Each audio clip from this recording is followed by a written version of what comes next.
ತತ್ಸತ್. ಎಲ್ಲರಿಗೆ ನಮಸ್ಕಾರ. ಮಹಾಭಾರತ ಪಾತ್ರ ಪರಿಚಯದ ಈ ಸರಣಿಯಲ್ಲಿ ನಾವು ದುರ್ಯೋಧನ ಪಾತ್ರದ ವಿಶ್ಲೇಷಣೆಯನ್ನು ಮೊನ್ನೆಯಿಂದ ಕೈಗೊಂಡಿದ್ದೀವಿ. ಇಂದು ಅದರ ಒಂದು ಕಡೆಯ ತುಣುಕನ್ನು ಹೇಳಿ ಆಮೇಲೆ ಕರ್ಣನ ಕಡೆಗೆ ತಿರುಗೋಣ. ಕರ್ಣ ದುರ್ಯೋಧನನ ಶ್ರದ್ಧಾವಂತನಾದ ಅನುಚರ ಆಗಿದ್ದರಿಂದ ಕರ್ಣನ ಜಾಗವನ್ನು ದುರ್ಯೋಧನ ಒಂದು ಸ್ವಲ್ಪ ಆಕ್ರಮಿಸಿಕೊಂಡಿದ್ದಾನೆ. ಇಲ್ಲದೇ ಇದ್ದರೆ 2 ದಿವಸಕ್ಕೆ ದುರ್ಯೋಧನನ ಒಂದು ವಿವರಣೆಯನ್ನು ಮುಗಿಸೋಣ ಅಂತ ಅಂದುಕೊಂಡಿದ್ದೆ. ನಿನ್ನೆ ದಿವಸ ಉದ್ಯೋಗ ಪರ್ವದ ಮಧ್ಯದಲ್ಲಿ ನಾವಿದ್ದೀವಿ. ದುರ್ಯೋಧನ ಹೇಗೆ ಕೃಷ್ಣನ ಸಂಧಿಕ್ರಮವನ್ನು ವಿರೋಧಿಸ್ತಾನೆ ಅನ್ನುವಂಥದ್ದು ಅದೆಲ್ಲ ಕೂಡ. ಆದರೆ ಒಂದು ಅಂಶವನ್ನು ನಾನು ಹೇಳದೆ ಉಳಿಸಿದ್ದೆ. ಅದು ಶ್ರೀಕೃಷ್ಣನ ಬಳಿಗೆ ಕೇವಲ ಸಹಾಯ ಯಾಚನೆಗಾಗಿ ಕೌರವ ಪರವಾಗಿ ದುರ್ಯೋಧನ, ಪಾಂಡವ ಪರವಾಗಿ ಅರ್ಜುನ ಇಬ್ಬರೂ ಹೋಗ್ತಾರೆ. ಹೋದಾಗ ಏನು ನಡೆಯುತ್ತೆ ಅನ್ನೋದು ಗೊತ್ತೇ ಇದೆ ನಮಗೆ. ಕೃಷ್ಣ ವಿಶ್ರಾಂತಿಯಲ್ಲಿದ್ದ. ಮೊದಲು ದುರ್ಯೋಧನ ಹೋಗಿ ಶಿರೋಭಾಗದಲ್ಲಿ ಕುಳಿತ, ಅರ್ಜುನ ಹೋಗಿ ಪಾದಮೂಲದಲ್ಲಿ ಕುಳಿತ.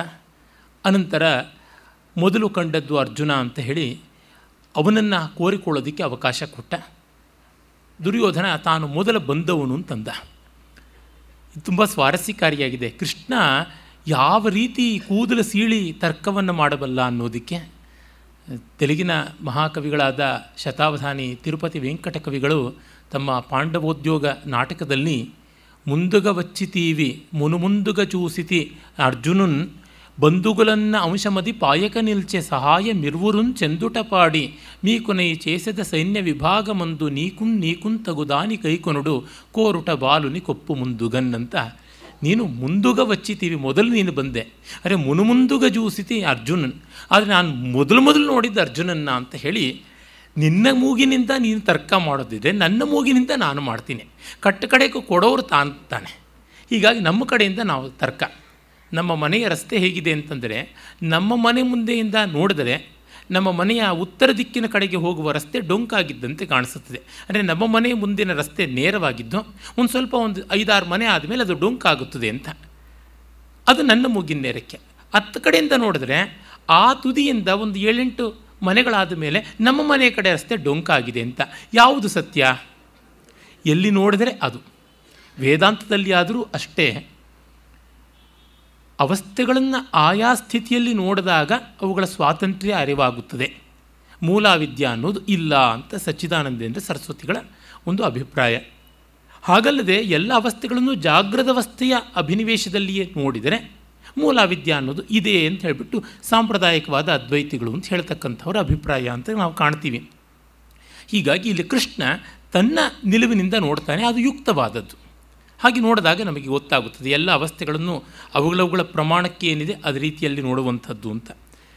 ಆಗ ಶ್ರೀಕೃಷ್ಣನ ದುರ್ಯೋಧನ ಕೇಳಿದ ರೀತಿ ನೋಡಿ. ಸಮಂ ಹಿ ಭವತಃ ಸಖ್ಯಂ ಮೈಚೈವ ಅರ್ಜುನೇಪಿ ಚ ತಥಾ ಸಂಬಂಧಕಂ ತುಲ್ಯಮಸ್ಮಾಕಂ ತ್ವಯಿ ಮಾಧವ ಅಂಚಾಭಿಗತಃ ಪೂರ್ವಂ ತ್ವಾಮದ್ಯ ಮಧುಸೂದನ ಪೂರ್ವಂಚಾಭಿಗತನ್ ಸಂತೋ ಭಜಂತೆ ಪೂರ್ವಸೂರಿಣಃ ತ್ವಂಚ ಶ್ರೇಷ್ಠತಮೋ ಲೋಕೆ ಸತಾ ಮಧ್ಯ ಜನಾರ್ದನ ಸತತಂ ಸಮ್ಮತಶ್ಚೈವ ಸದ್ವೃತ್ತಮನುಪಾಲಯ.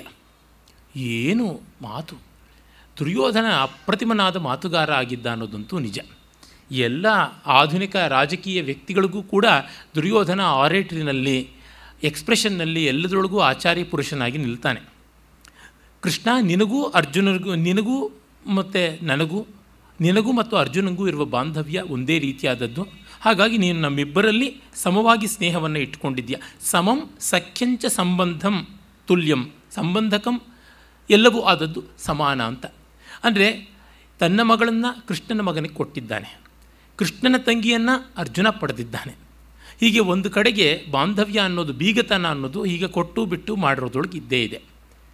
ಆಮೇಲೆ ಇವನು ಸೋದರತ್ತೆಯ ಮಗ, ಅದೇ ರೀತಿಯಾಗಿ ಸೋದರತ್ತೆಯ ಓರಗಿತ್ತಿಯ ಮಗ ದುರ್ಯೋಧನ. ಕೃಷ್ಣನ ಸ್ವಂತ ಸೋದರತ್ತೆ ಕುಂತಿಯ ಮಗ ಅರ್ಜುನ, ಭೀಮ, ಧರ್ಮರಾಜಾದಿಗಳು. ಇನ್ನು ಒಂದು ಬಿಟ್ಟು ಅಂದರೆ ಸೋದರತ್ತೆಯ ಓರಗಿತ್ತಿ, ದೊಡ್ಡ ಓರಗಿತ್ತಿ, ಆಕೆಯ ಗಾಂಧಾರಿಯ ಮಕ್ಕಳು ಕೌರವರು. ಹೇಗೆ ಅಂತಂದರೆ, ಈಗ ಇವನ ಸ್ವಂತ ಸೋದರತ್ತೆ ಕುಂತಿಯ ಸವತಿಯಾದ ಮಾದ್ರಿಯ ಮಕ್ಕಳಿಗೂ ಇವನು ಭಾವಮೈದನ ಸಂಬಂಧ ಉಂಟಲ್ಲ, ಆ ರೀತಿಯಾಗಿ ಒಂದು ಬಿಟ್ಟದ್ದು ಅಂದರೆ ಅಲ್ಲಿಯೂ ಉಂಟು ಇಲ್ಲಿಯೂ ಉಂಟು. ಹೀಗೆ ಸಂಬಂಧ, ಬಾಂಧವ್ಯ, ಸಖ್ಯ ಇದೆಲ್ಲವೂ ಉಂಟು. ಜೊತೆಗೆ ನಿನ್ನ ಅಣ್ಣನಿಗೆ ನಾನು ವಿಶೇಷವಾಗಿ ಪ್ರಿಯನಾದ್ದರಿಂದ ಆ ಅಣ್ಣನ ತಮ್ಮನಾಗಿ ನೀನು ನನಗೆ ಬಾದರಾಯಣ ಸಂಬಂಧ ಆಗ್ತೀಯ ಅಂತ ಹೀಗೆ ಎಲ್ಲ ಕಡೆಯಿಂದಲೂ ಅವನು ಒಳ್ಳೆಯ ಜೇಡರ ಬಲೆ ಹಾಕುವಂತೆ ಬೀಸ್ತಾ ಇದ್ದಾನೆ. ಮತ್ತು ನಾನು ಅಹಂಚಾಭಿಗತ ಪೂರ್ವ ಮೊದಲು ಬಂದಿದ್ದೀನಿ. ಮತ್ತು ಪೂರ್ವಂಚಾಭಿಗತಂ ಸಂತೋ ಭಜಂತೆ ಪೂರ್ವ ಸೂರ್ಯಣ. ಹಿಂದಿನವರೆಲ್ಲ ಮೊದಲಿಂದ ಫಸ್ಟ್ ಕಮ್ ಫಸ್ಟ್ ಸರ್ವ್ಡ್ ಅಂತಲೇ ಅದು ಕಾನೂನು ಇರೋದು, ಅದು ಬೇರೆ ಅವನು ಹೇಳ್ತಾನೆ. ಪೂರ್ವ ಸೂರ್ಯಗಳೆಲ್ಲ ಹೇಳ್ತಾರೆ ಆ್ಯಸ್ ದೋ ಪ್ರೆಸಿಡೆನ್ಸ್ ತುಂಬ ಮುಖ್ಯ ಅಂತಾನೆ. ಎಲ್ಲ ಪ್ರೆಸಿಡೆನ್ಸನ್ನು ವೈಲೇಟ್ ಮಾಡ್ತಕ್ಕಂಥವ್ನು ಇವನು. ನೋಡಿ, ತಮಗೆ ಬೇಕಾದಾಗ ನೀತಿಗಳು ಬರುತ್ತೆ. ಹ್ಯೂಮನ್ ರೈಟ್ಸ್ ಅನ್ನುವ ಒಂದು ಮೋಸ್ಟ್ ಅನ್ಹ್ಯೂಮನ್ ಆ್ಯಟಿಟ್ಯೂಡ್ ಇದೆ. ಮೊನ್ನೆಯೂ ಕೂಡ ಅದಕ್ಕೆ ಒಂದಿಷ್ಟು ಮಂತ್ರಾಕ್ಷತೆ ಹಾಕಿದೆ. ಅಂದರೆ ಅವ್ರುಗಳದ್ದು ಇದೇ ತರಹ. ಅವ್ರು ಏನು ಮಾಡಿದ್ರೂ ಪರವಾಗಿಲ್ಲ, ನೀವು ಮಾತ್ರ ಏನೂ ಮಾಡಬಾರ್ದು ಅಂತ. ಈ ರೀತಿಯಾದ ಕುತಂತ್ರವನ್ನು ಹೂಡುತ್ತಲೇ ಇರ್ತಾರೆ. ಹೀಗಾಗಿ ಅವರಿಗೆ ತಮಗೆ ಬೇಕಾದಾಗ ನೀತಿಗಳು, ನಿಯಮಗಳು ಎಲ್ಲವೂ ತನಗೆ ತಾನೇ ಒದಗಿ ಬಂದುಬಿಡುತ್ತದೆ. ಅನ್ಫೇರ್, ಹಾಗಲ್ಲ ಹೀಗಲ್ಲ ಅಂತ. ಒಮ್ಮೆ DVG ಅವರ ಬಗ್ಗೆಗೆ ಕೇಂದ್ರ ಸಾಹಿತ್ಯ ಅಕಾಡೆಮಿಯವರು ಯೋಜನೆ ಮಾಡಿದ ರಾಷ್ಟ್ರೀಯ ವಿಚಾರಗೋಷ್ಠಿ ನಡೀತಿತ್ತು. ನಾನು ಒಂದು ಅಧಿವೇಶನದಲ್ಲಿ ಮಾತನಾಡಬೇಕಿತ್ತು. ಮೊದಲನೇ ಅಧಿವೇಶನದಲ್ಲಿ ನಮ್ಮ ಜ್ಞಾನಪೀಠ ನಂಬರ್ 6 ಅವರು ಇದ್ದರು. ಅವರು ಒಂದಷ್ಟು ಮಾತಾಡಿದ್ರು. ಅವರು DVG ಅವ್ರನ್ನ ಗಟ್ಟಿಯಾಗಿ ಓದ್ದವರಲ್ಲ. ಅವರು ಏನೋ ಒಂದಷ್ಟು ಉಚಾಯಿಸಿ ಮಾತಾಡಿದ್ರು. ನಾನು ಆಗಲೇ ಅವರು ಇಳಿದು ಬರೋವಾಗ ಹೇಳಿದೆ, ಇಲ್ಲ ಸರ್, ನೀವು ಮಾತಾಡಿದ್ದು ತಪ್ಪು, ಅಲ್ಲಿಂಥ ವಾಸ್ತವಿಕವಾದ ಫ್ಯಾಕ್ಚುಯಲ್ ಎರರ್ ಇದೆ, ಹೀಗಲ್ಲ ಹಾಗಲ್ಲ ಅಂತಂದೆ. ನಾನು ನಿಮ್ಮ ಮಾತನ್ನು ಅವಶ್ಯವಾಗಿ ಕೇಳಬೇಕು, ನೀವು ಅದನ್ನು ಕೇಳೋದಕ್ಕೇ ನಾನು ಬಂದಿದ್ದೀನಿ. ಅದಕ್ಕೆ ಮುಂಚೆ ನೀವು ಉಪ್ಪಿಟ್ಟಿನ ಬಗ್ಗೆ ಬರೆದಿದ್ದು ಹೇಗಿದೆ ಹಾಗಿದೆ ಅಂತೆಲ್ಲ ತುಂಬ ಮೆಚ್ಚುಗೆ ಆಡಿದರು. ನಾನು ಭ್ರಮಿಸಿದೆ. ಅವರು ಇದ್ದು ನನ್ನ ಪ್ರತ್ಯಾಖ್ಯಾನವನ್ನು ಕೇಳಿ ಆಮೇಲೆ ಚರ್ಚೆ ಆಗುತ್ತದೆಯಾ ಅಂತ. ಏನು ಕೆಲಸ ಇತ್ತು ಏನೋ ಪಾಪ, ಅವರು ಹೊರಟೋದ್ರು. ನನ್ನ ಅವಕಾಶ ಬಂದಾಗ ನಾನು ಹೀಗೆ ಅವರು ಹೇಳಿದ್ರು, ಇದು ತಪ್ಪು, ಹೀಗಲ್ಲ, ಈ ಥರ ಅಲ್ಲ ಅಂತ ಹೇಳಿದೆ. ಅವರ ಭಕ್ತರಿಗೆ, ಅಲ್ಲಿದ್ದವರಿಗೆ ಕೆರಳು ಬಿಡುತ್ತಲ್ಲ ನಖಶಿಕಾಂತವಾಗಿ. ಅವರ ಅನುಪಸ್ಥಿತಿಯಲ್ಲಿ ನೀವು ಹೀಗೆಲ್ಲ ಮಾತಾಡಬಾರ್ದಾಗಿತ್ತು, ಅವರು ಸಮರ್ಥನೆ ಮಾಡ್ಕೊಳ್ಳೋಕೆ ಅವ್ರು ಇಲ್ಲದೆ ಇರೋವಾಗ ಈ ಆಕ್ಷೇಪ ಮಾಡಬಾರ್ದು ಅಂತ.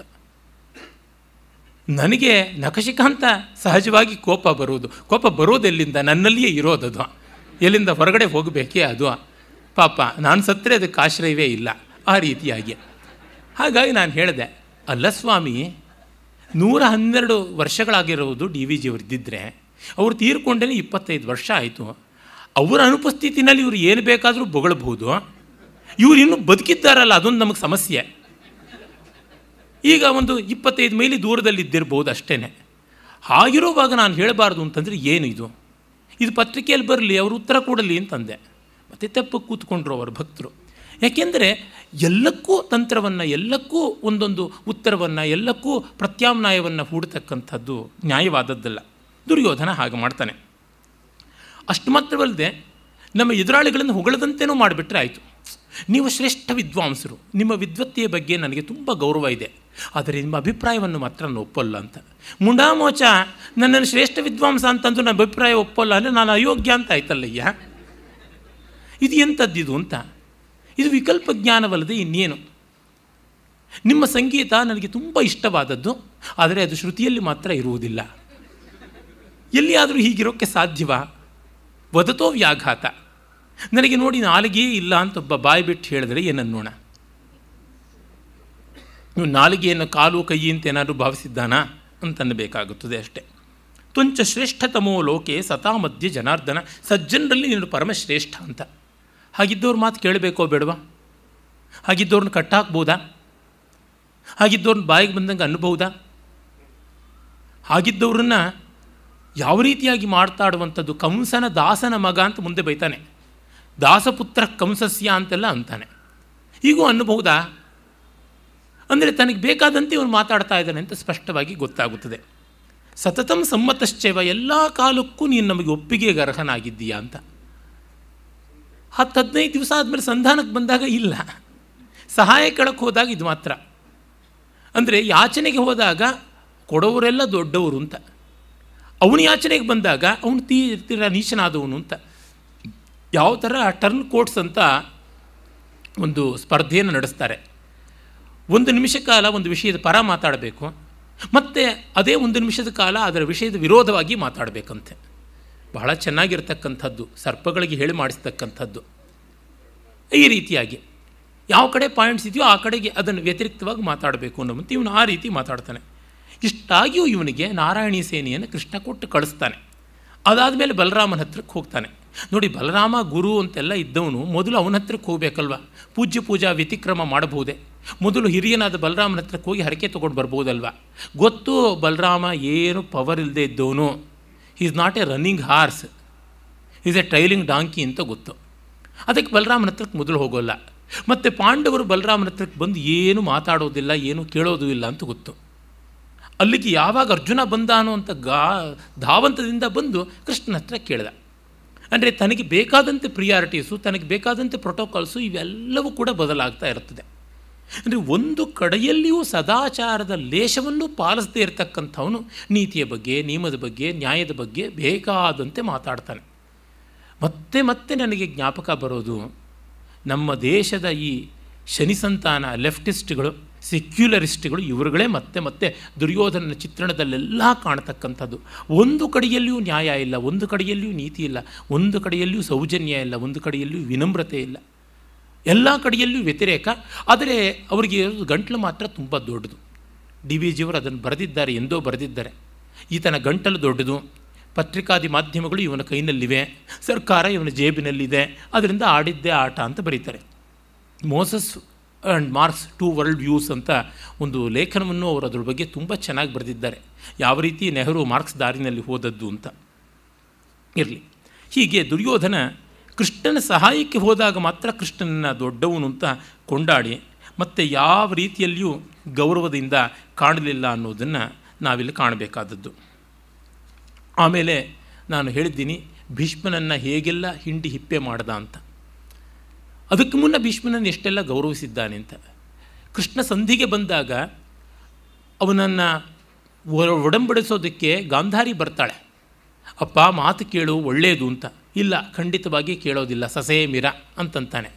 ಧೃತರಾಷ್ಟ್ರನು ಬೇಕಾದಷ್ಟು ಗೋಳಿಡ್ತಾನೆ, ನನ್ನ ಮಕ್ಕಳೆಲ್ಲರೂ ನೆಗೆದು ಬೀಳ್ತಾರೆ ನಿನ್ನಿಂದಾಗಿ, ಹೇಗಾದರೂ ಮಾಡಿ ನೀನು ಬಚಾವ್ ಮಾಡಿಸ್ಕೊಂತಾನೆ. ಆದರೂ ಒಪ್ಪೋದಿಲ್ಲ, ಎಲ್ಲರನ್ನೂ ವ್ಯತಿರೇಕ ಮಾಡಿಕೊಳ್ತಾನೆ. ಆದರೆ ಇಷ್ಟಾಗಿಯೂ ಭೀಷ್ಮ ದ್ರೋಣಾದಿಗಳು ಇವನು ಬೆಂಗಾವಲಿಗೆ ನಿಲ್ತಾರೆ ಅನ್ನೋದಿದೆಯಲ್ಲ, ಅದು ಅವರ ಪಾತ್ರದ ಮೇಲೆ, ಅವರ ವ್ಯಕ್ತಿತ್ವದ ಮೇಲೆ ಎಂಥ ತೀರದ ಮಾಯದ ಕಳಂಕವಾಗಿ ನಿಲ್ಲುತ್ತದೆ ಅಂತಲೂ ನಾವು ನೋಡ್ತೀವಿ. ಆಮೇಲೆ ಇವನು ಮಹಾಕೌಶಲ ಎಂಥದ್ದು ಅಂತಂದರೆ ಶಲ್ಯನನ್ನು ಲಪಟಾಯಿಸಿದ್ದು. ಹಾರ್ಸ್ ಟ್ರೇಡಿಂಗ್ ಅಂತ ಯಾವುದಿದೆ, ಹೈಜಾಕಿಂಗ್ ಅಂತ ಏನಿದೆ, ಅದೆಲ್ಲಕ್ಕೂ ಇವನು ಆಚಾರ್ಯ ಪುರುಷನಾಗಿ ಇದ್ದೇ ಇದ್ದಾನಲ್ಲ, ಅದು ನಮಗೆ ಗೊತ್ತಾಗುತ್ತದೆ. ಶಲ್ಯನನ್ನು ದಾರಿ ಮಧ್ಯದಲ್ಲಿಯೇ ಅವನು ಪಾಂಡವರ ಕಡೆಗೆ ಬರುವ ಮುನ್ನವೇ ಶಿಬಿರಗಳನ್ನು ಹಾಕಿಸಿ, ಸೇವಕ ಸೇವಿಕರನ್ನು ಇಡಿಸಿ, ಅನ್ನ ಪಾನ ಪೇಯಾದಿಗಳನ್ನು ಯಥೇಷ್ಟವಾಗಿ ಕೊಟ್ಟು, ಇನ್ನು ವಾರಾಂಗನೆಯರಿಗಂತೂ ಬೇಕಾದಂತೆ ಮಾಡಿಸಿರ್ತಕ್ಕಂಥದ್ದು ಲೆಕ್ಕವೇ ಇಲ್ಲ. ಮುಂದೆ ಕರ್ಣಪರ್ವದಲ್ಲಿ ಕರ್ಣನಿಗೂ ಶಲ್ಯನಿಗೂ ತುಂಬ ದೊಡ್ಡ ಮಾತಿನ ಮಲ್ಲಯುದ್ಧ ನಡೆಯುತ್ತದೆ. ಅಲ್ಲಿ ಕರ್ಣ ಬೈತಾನೆ ಮದ್ರದೇಶೀಯರ ವರ್ತನೆಗಳನ್ನು, ಅವರ ದುರಾಚಾರಗಳನ್ನು ಎಲ್ಲ. ಇದು ಪ್ರಾಯಶಃ ನೋಡಿಯೇ ಇರಬೇಕು. ದುರ್ಯೋಧನ ಅವರಿಗೆ ಯಾವ್ಯಾವಳನ್ನು ಸಪ್ಲೈ ಮಾಡ್ತಾ ಇದ್ದ, ಏನೇನೆಲ್ಲ ಮಾಡ್ತಾ ಇದ್ದ ಅನ್ನೋದನ್ನು ಕರ್ಣನಿಗಲ್ಲದೆ ಇನ್ನು ಯಾರಿಗೆ ಗೊತ್ತಾಗೋಕ್ಕೆ ಸಾಧ್ಯ? ಫಸ್ಟ್ ಹ್ಯಾಂಡ್ ಇನ್ಫಾರ್ಮೇಷನ್ ಇದೆ. ನಿಮಗೆ ಗೊತ್ತೇ ಇರ್ತದೆ, ಹಲವು ರಾಜಕೀಯ ಪಕ್ಷಗಳು ಒಟ್ಟು ಸೇರಿ ಕೊಯಲೀಷನ್ ಗೌರ್ಮೆಂಟ್ ಅಂತ ನಡೆಸುತ್ತವೆ, ಸಂಯುಕ್ತ ಸರ್ಕಾರ ಅಂತ. ಇಬ್ಬರಿಗೂ ಒಳಹೊಕ್ಕು ಏನೇನು ನಡೆದಿದೆ ಹುಡುಕು ಅಂತ ಗೊತ್ತಿರುತ್ತೆ. Both of them know the toilets well. ಆಮೇಲೆ ಅವರು ಹೇಗೆ ಪರಸ್ಪರ ಪ್ರತ್ಯಾರೋಪ ಆರೋಪಗಳನ್ನು ಮಾಡಿಕೊಳ್ತಾರೆ ಅನ್ನೋದು ಗೊತ್ತಾಗುತ್ತದೆ. ಆ ರೀತಿಯಲ್ಲಿ ಶಲ್ಯನಿಗೆ ಅಷ್ಟು ಹೊಸಕೊಂಡು ಬಂದಂಥ ಕೌರವ, ಅವನ ಅನುನಾಯಿ ಆಗಿರ್ತಕ್ಕಂಥ ಕರ್ಣ, ಇಬ್ಬರು ಶಲ್ಯನ ವಿರುದ್ಧವಾಗಿ ಈಗ ಕರ್ಣ ಯಾವ ರೀತಿಯಾಗಿ ವ್ಯತಿರೇಕ ಮಾಡಿಕೊಳ್ತಾನೆ, ಯಾವ ರೀತಿ ಹಂಗಿಸ್ತಾನೆ ಅಂತ ನೋಡೋದಿದ್ದರೆ ನಮಗೆ ಗೊತ್ತಾಗುತ್ತೆ. ಅದೇ ಒಮ್ಮೆ ಕೂಡ ಪಾಂಡವ ಪಕ್ಷದ ಅಲೀಸ್ ಅಂತ ಯಾರಿದ್ದಾರೆ ಅವ್ರ ಜೊತೆಗೆ ಈ ರೀತಿಯಾದ ಇಂಟರ್ನಲ್ ಫೈಟ್ಸ್ ಬರೋಲ್ಲ. ಒಮ್ಮೆ ಕೂಡ ದೃಪದನ ಜೊತೆಯಲ್ಲಿ ಪಾಂಡವರು ತಗಾದೆ ಮಾಡೋಲ್ಲ, ವಿರಾಟನ ಜೊತೆಯಲ್ಲಿ ತಗಾದೆ ಮಾಡೋದಿಲ್ಲ, ಮತ್ತು ಮಗಧ ದೇಶಾಧಿಪತಿಯಾದ ಜರಾಸಂಧನ ಮಗ ಸಹದೇವನ ಜೊತೆಗೆ ತಕರಾರು ಮಾಡೋದಿಲ್ಲ. ಆ ಬಳಿಕ ಶಿಶುಪಾಲನ ಮಗನ ಜೊತೆಯಲ್ಲಿ ಅವನು ಬಂದಿದ್ದ ಪಾಂಡವರ ಪರವಾಗಿ, ಅವನ ಜೊತೆಯೂ ತಗಾದೆ ಮಾಡೋದಿಲ್ಲ. ಯಾರೂ ತಗಾದೆ ಮಾಡಿಕೊಳ್ಳಲ್ಲ. ಇಡೀ ಮಹಾಭಾರತ ಯುದ್ಧದಲ್ಲಿ ಪಾಂಡವರ ಕಡೆಯಲ್ಲಿ ಒಮ್ಮೆ ಮಾತ್ರ ತಗಾದೆ ಆಗತಕ್ಕಂಥದ್ದು ಧರ್ಮರಾಜ ಮತ್ತು ಅರ್ಜುನ ಇವರಿಬ್ಬರಿಗೆ. ಅದನ್ನು ನಾನು ಮುಂದೆ ವಿವರಿಸ್ತೀನಿ. ಅದು ಬಿಟ್ಟು ಇನ್ಯಾವ ಇಂಟರ್ನಲ್ ಫೈಟ್ಸು ಇಲ್ಲದೆ ಇರತಕ್ಕಂಥದ್ದು. ಆದರೆ ಇಲ್ಲಿ ಮತ್ತೆ ಮತ್ತೆ ಭೀಷ್ಮ ದುರ್ಯೋಧನ, ಭೀಷ್ಮ ಕರ್ಣ, ದುರ್ಯೋಧನ ದ್ರೋಣ, ದ್ರೋಣ ಕರ್ಣ, ದ್ರೋಣ ಅಶ್ವತ್ಥಾಮ, ಕರ್ಣ ಅಶ್ವತ್ಥಾಮ, ಶಲ್ಯ ಮತ್ತು ಕರ್ಣ. ಹೀಗೆ ಪ್ರತಿಯೊಬ್ಬರ ಜೊತೆಯೂ ತಗಾದೆ ಇಲ್ಲ ಅಂತಲೇ ಇಲ್ಲ. ನಿತ್ಯವೂ ಜಗಳ, ನಿತ್ಯವೂ ಕದನ, ಆಮೇಲೆ ತ್ಯಾಪೆ ಹಾಕ್ಕೊಂಡು ಹೋಗ್ತಕ್ಕಂಥದ್ದು, ಆಮೇಲೆ ಹೊಸಕೊಂಡು ಹೋಗ್ತಕ್ಕಂಥದ್ದು ನಡೆಯುತ್ತದೆ. ಅಂದರೆ ಯಾವ ರೀತಿಯಾಗಿ ಪೊಸಿಷನ್ನಲ್ಲಿ ಇರೋದು ಮುಖ್ಯ ಅಷ್ಟೇ, ಏನಾದರೂ ಪರವಾಗಿಲ್ಲ ಅಂತ. DMK ಸರ್ಕಾರದ ಜೊತೆಗೆ ಯಾವ ಥರ DMK ಜೊತೆಗೆ ಪಾರ್ಟಿ ಜೊತೆಗೆ ಕಾಂಗ್ರೆಸ್ UPA ಯಾವ ರೀತಿಯಾಗಿ ನೆಚ್ಚಿಕೊಂಡಿತ್ತು ಅಂತ ನಮಗೆ ಗೊತ್ತಲ್ಲ. ಆ 2G 3G ಸ್ಕ್ಯಾಮ್ಗಳಾಗೋ ಕಾಲದಲ್ಲಿ ಹಾಗೆ ಆ ರೀತಿಯಲ್ಲಿ ಕನಿಮೊಳಿ ಇರ್ಬೋದು, ಕಲಾನಿಧಿ ಮಾರನ್ನೋ, ದಯಾನಿಧಿ ಮಾರನ್ನೋ, ನಿರ್ದಯಿ ಮಾರನ್ನೋ, ಇದರೆಲ್ಲ ಎಲ್ಲ ಮಾರಿಗಳೇನೆ. ಆ ಬಗೆಯಲ್ಲಿ ದುರ್ಯೋಧನ ತನ್ನ ಕುತಂತ್ರವನ್ನು, ಕಾಪಟ್ಯವನ್ನು ಕಾಪಾಡಿಕೊಂಡು ಬರ್ತಾನೆ ಅಂತ. ಯಾಕೆ ಹೇಳ್ತಿದ್ದೀನಿ ಅಂದರೆ, ರನ್ನನ ಗದಾಯುದ್ಧವನ್ನು ಹಾಗೆ ಹೀಗೆ ಮೂಸು ನೋಡಿ, ಪಂಪ ಭಾರತವನ್ನು ಅಲ್ಲಿ ಇಲ್ಲಿ ಬಗ್ಗಿ ನೋಡಿ, ಅಥವಾ ಭಾಸನ ಹೆಸರಿನಲ್ಲಿ ಪ್ರತಿಷ್ಠಿತವಾದಂಥ ಊರುಭಂಗ ಮತ್ತು ಪಂಚರಾತ್ರ ಇವುಗಳನ್ನು ನೋಡಿ ನಾವು ದುರ್ಯೋಧನ ಚಿತ್ರಕ್ಕೆ ಬದ್ಧರಾದರೆ ನಮಗೆ ಸಿಗುವುದು ಏನು? ವ್ಯಾಸಭಾರತದಲ್ಲಿ ನೋಡಿದಾಗ ಸಿಗುವುದು ಏನು? ಆಯಿತು, ದುರ್ಯೋಧನನ ಒಳ್ಳೆಯವನ್ನಾಗಿ ಮಾಡಿದ್ರಿ. ನನಗೇನು ದುರ್ಯೋಧನ ಸೋದರ ಮಾವನೂ ಅಲ್ಲ, ಪಾಂಡವರೇನು ಶತ್ರುಗಳಲ್ಲ. ಹಾಗೆ ದುರ್ಯೋಧನ ನನಗೇನು ಪರ್ಸನಲ್ಲಾಗಿ ತೊಂದರೆ ಮಾಡಿಲ್ಲ, ಪಾಂಡವರೇನು ನನಗೆ ಪರ್ಸನಲ್ಲಾದ ಬೆನಿಫಿಟ್ ಏನೂ ಮಾಡಿಲ್ಲ. ಅವ್ರ ಪರವಾಗಿ ಮಾತಾಡೋದಕ್ಕೆ ನನಗೆ ಯಾವ ಪ್ರಶಸ್ತಿಯೂ ಬರೋದಿಲ್ಲ, ದುರ್ಯೋಧನನ ವಿರುದ್ಧವಾಗಿ ಮಾತಾಡೋದಕ್ಕೆ ಯಾವ ಸನ್ಮಾನವೂ ಸಿಗೋಲ್ಲ. ಹೀಗಾಗಿ ನನಗೇನೂ ಆಗಬೇಕಾದ್ದಿಲ್ಲ. ಇನ್ನು ದುರ್ಯೋಧನ ಒಳ್ಳೆಯವನೇ ಆಗಿದ್ದಾನೆ ಅಂತಂದರೆ, ಒಳ್ಳೆಯವನನ್ನೇ ಅವನನ್ನು ಮಾಡಿದ್ರೆ ಆಗುವ ಲಾಭ ಏನು? ಯುದ್ಧ ನಿಲ್ತಾ ಇಲ್ಲವೇ? ಪಂಚರಾತ್ರದಲ್ಲಿ ಯುದ್ಧ ನಿಲ್ಲಿಸುವ ಕೆಲಸವನ್ನು ಭಾಸ ಮಾಡಿದ್ದಾನೆ. ಹಾಗಿದ್ದ ಮೇಲೆ ಸುಮ್ಮನೆ ತೀಟೆಗೋಸ್ಕರವ ಮಾಡಿದ್ದು ಯುದ್ಧವನ್ನು, ಅಂದರೆ ಮಾಯಾ ದುರೋದರವನ್ನು. ಎಲ್ಲ ಆಯಿತು, ಎಲ್ಲ ಹಾಯಾಗಿದ್ದು ಬಿಡೋಣ ಅಂತಂದರೆ ಪಾಂಡವರು 12 ವರ್ಷ ವನವಾಸ, 1 ವರ್ಷ ಅಜ್ಞಾತ ಮಾಡಿದ್ದ ಆ ಸಮಸ್ಯೆ ತೊಂದರೆ ಅದನ್ನು ಯಾರು ಕಟ್ಟಿಕೊಡ್ತಕ್ಕಂಥದ್ದು? ಇಲ್ಲ ತಮಾಷೆಗೆ ಮಾಡಿದ್ದು ಅಂತ, ಮಾಡೋದಷ್ಟು ಮಾಡಿಬಿಟ್ಟು ಆಮೇಲೆ ತಮಾಷೆಗೆ ಮಾಡಿದ್ದು ಅಂತ. ಅದನ್ನು ನನ್ನ ಸ್ನೇಹಿತರೊಬ್ಬರು ನರ್ತಕರು ಹೇಳ್ತಾಯಿದ್ರು, ಇಂದ ಮದ್ರಾಸು ಮಾಮಿಗಳು ಎಲ್ಲ ಶೃಂಗಾರಮೂ ಎಲ್ಲ ಎಕ್ಕಚಕ್ಕಮ ಅಮಕ್ಕಳಮ ಪಣಿಟ್ಟು ಅಪ್ಪರಂ ಕಡಚೀಲ ಜೀವಾತ್ಮನ್ ಪರಮಾತ್ಮನ ಸೊಲ್ಲಿ ಮುಡಿಚಿಡುವಂಗು ಅಂತ. ಮಾಡುವಷ್ಟೂ ಅಶ್ಲೀಲ ಶೃಂಗಾರದ ಪರಾಕಾಷ್ಠೆ ಮಾಡಿಬಿಡೋದು, ಆಮೇಲೆ you imagine everything in the level of ಜೀವಾತ್ಮ ಅಂಡ್ ಪರಮಾತ್ಮ ಅಂತಂದುಬಿಡೋದು. ಇದು ಯಾವ ರೀತಿಯಾಗಿ ಆಗುತ್ತದೆ? ಈ ಬಗೆಯಲ್ಲಿ ದುರ್ಯೋಧನನನ್ನು ಒಳ್ಳೆಯವನಾಗಿ ಮಾಡಿದರೆ ಆಗುವ ಲಾಭ ಏನು? ಹೋಗಲಿ, ಕಥೆಗೆ ಸಂವಿಧಾನಕ್ಕೆ ಏನಾದರೂ ಲಾಭವ? ರಸಕ್ಕೆ ಏನಾದರೂ ಪುಷ್ಟಿಯೇ? ಇಲ್ಲ. If all the villains are turned out in to heroes, it becomes as worst as Kannada film field ಅಷ್ಟೇ, ಇನ್ನೇನೂ ಇಲ್ಲ. ಲೂಸ್ ಮಾದ, ಐಲ್ ಬೈರ ಈ ರೀತಿಯಾದ ಸಿನಿಮಾಗಳು ತೆಗೆಯೋ ಥರ ಆಗುತ್ತಷ್ಟೇ. ಎಲ್ಲ ವಿಲನ್ಸನ್ನು ಹೀರೋಗಳಾಗಿ ಮಾಡಿಬಿಟ್ರೆ ಸಿನಿಮಾ ಝೀರೋ ಆಗುತ್ತದೆ. ಡ್ರಾಮಾ ಅನ್ನೋದಿರಬೇಕು.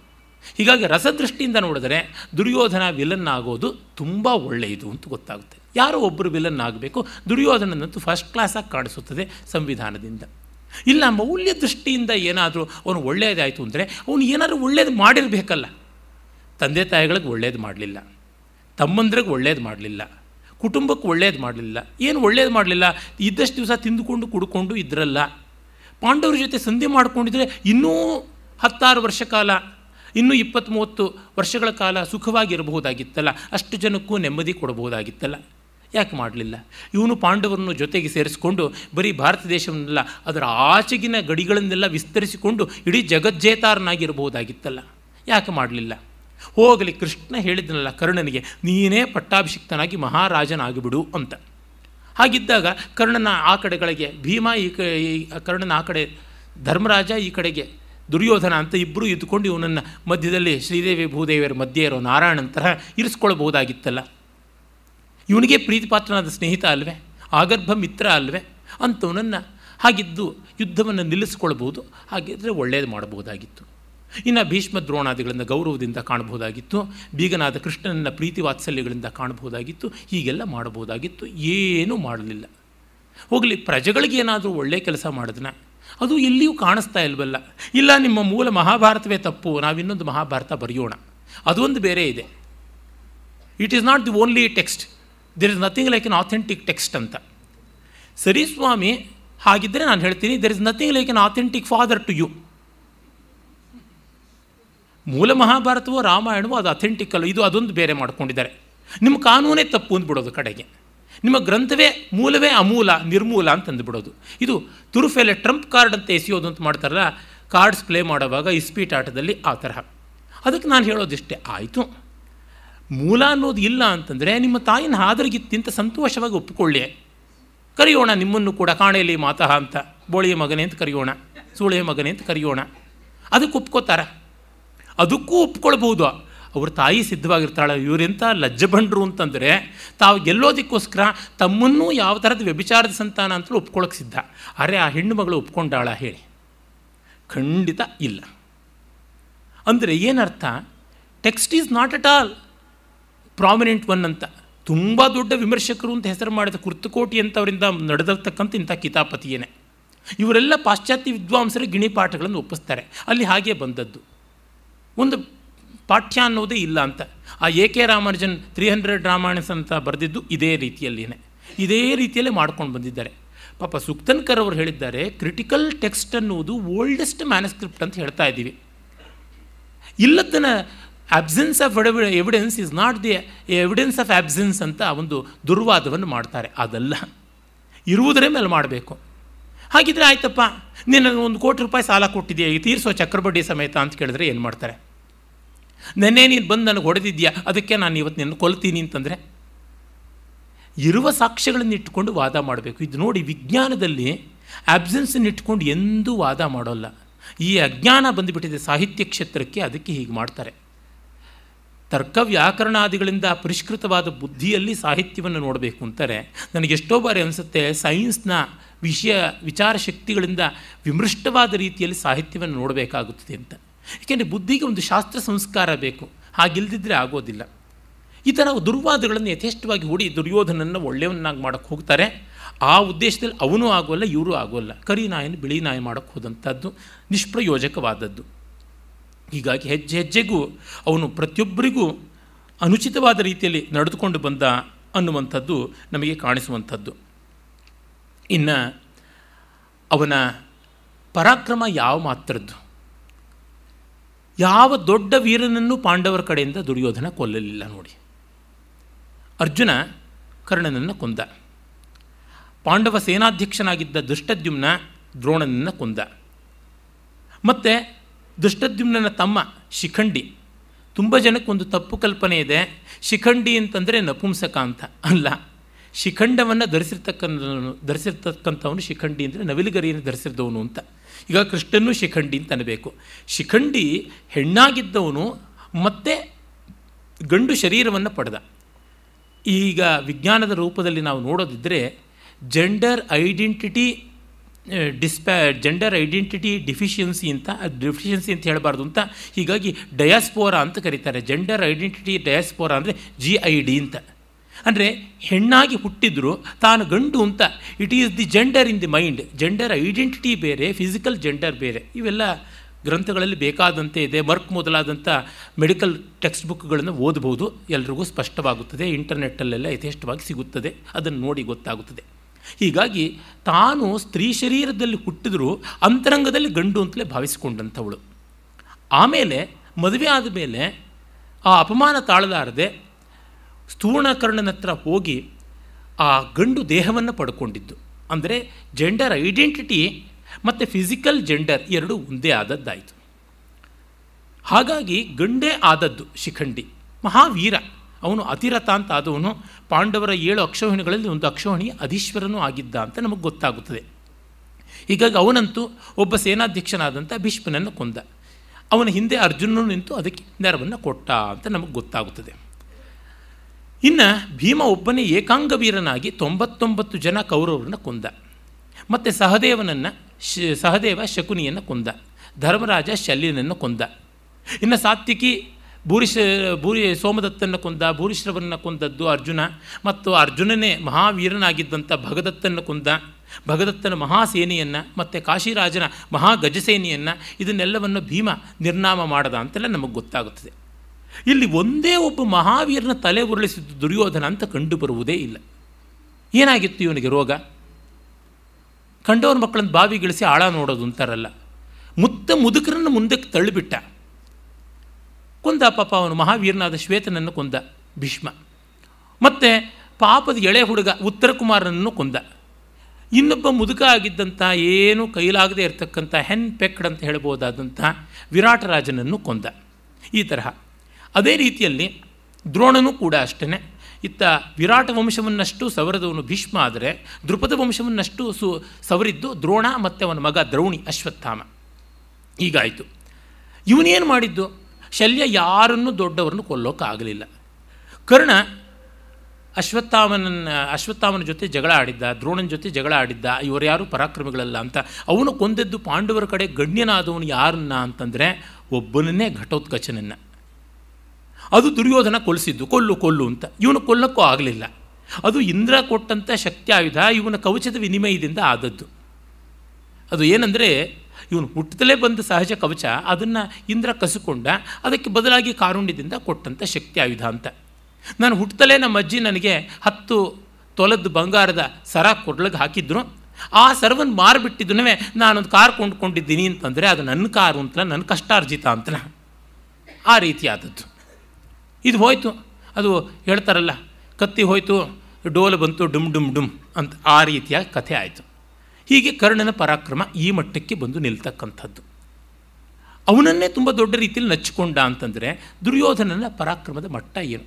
ಅವನ ಕಣ್ಣೆದುರಿಗೆ ದುಶ್ಯಾಸನನ್ನ ಕೈಗಳನ್ನು ಕಿವಿಚಿ ಕಿತ್ತು ಎದೆಯ ಮೂಳೆಯನ್ನು ಗುದ್ದಿ ಪುಡಿ ಮಾಡಿ ಬರೀ ಕೈಗಳಿಂದಲೇ ಎದೆಯನ್ನು ಡೊಗರು ಮಾಡಿ ಹೃದಯವನ್ನು ತೆಗೆದು ಹಿಂಡಿ ಆ ರಕ್ತವನ್ನು ಮತ್ತೆ ಮತ್ತೆ ಬೊಗಮೆಗೆದು ಜೇನುತುಪ್ಪ, ತಾಯಿಯ ಹಾಲು, ಸಕ್ಕರೆ, ಗೋವಿನ ಹಾಲು ಇವೆಲ್ಲಕ್ಕಿಂತಲೂ ಸಿಹಿಯಾದದ್ದು ಈ ರಕ್ತ ಅಂತ ಚಪ್ಪರಿಸಿ ನಮ್ಮನ್ನು ಷಂಡತಿಲ ಗೌರ್ ಇತ್ಯ ಭಾಷಿತ್ ಹೀಗೆ ಹೇಳಿದೆಯಲ್ಲ, ಈಗ ಏನಂತೀಯ ಅಂತಂದಾಗ ಕೌರವ ಪಾಂಡವ ಪಕ್ಷ ಎಲ್ಲ ಸೈನಿಕರಿಗೂ ಕೈಯಲ್ಲಿದ್ದಂಥ ಆಯುಧಗಳು ಜಾರಿ ಬಿದ್ದು ಬೆಚ್ಚಿ ಬೀಳೋ ಥರ ಆಯಿತು.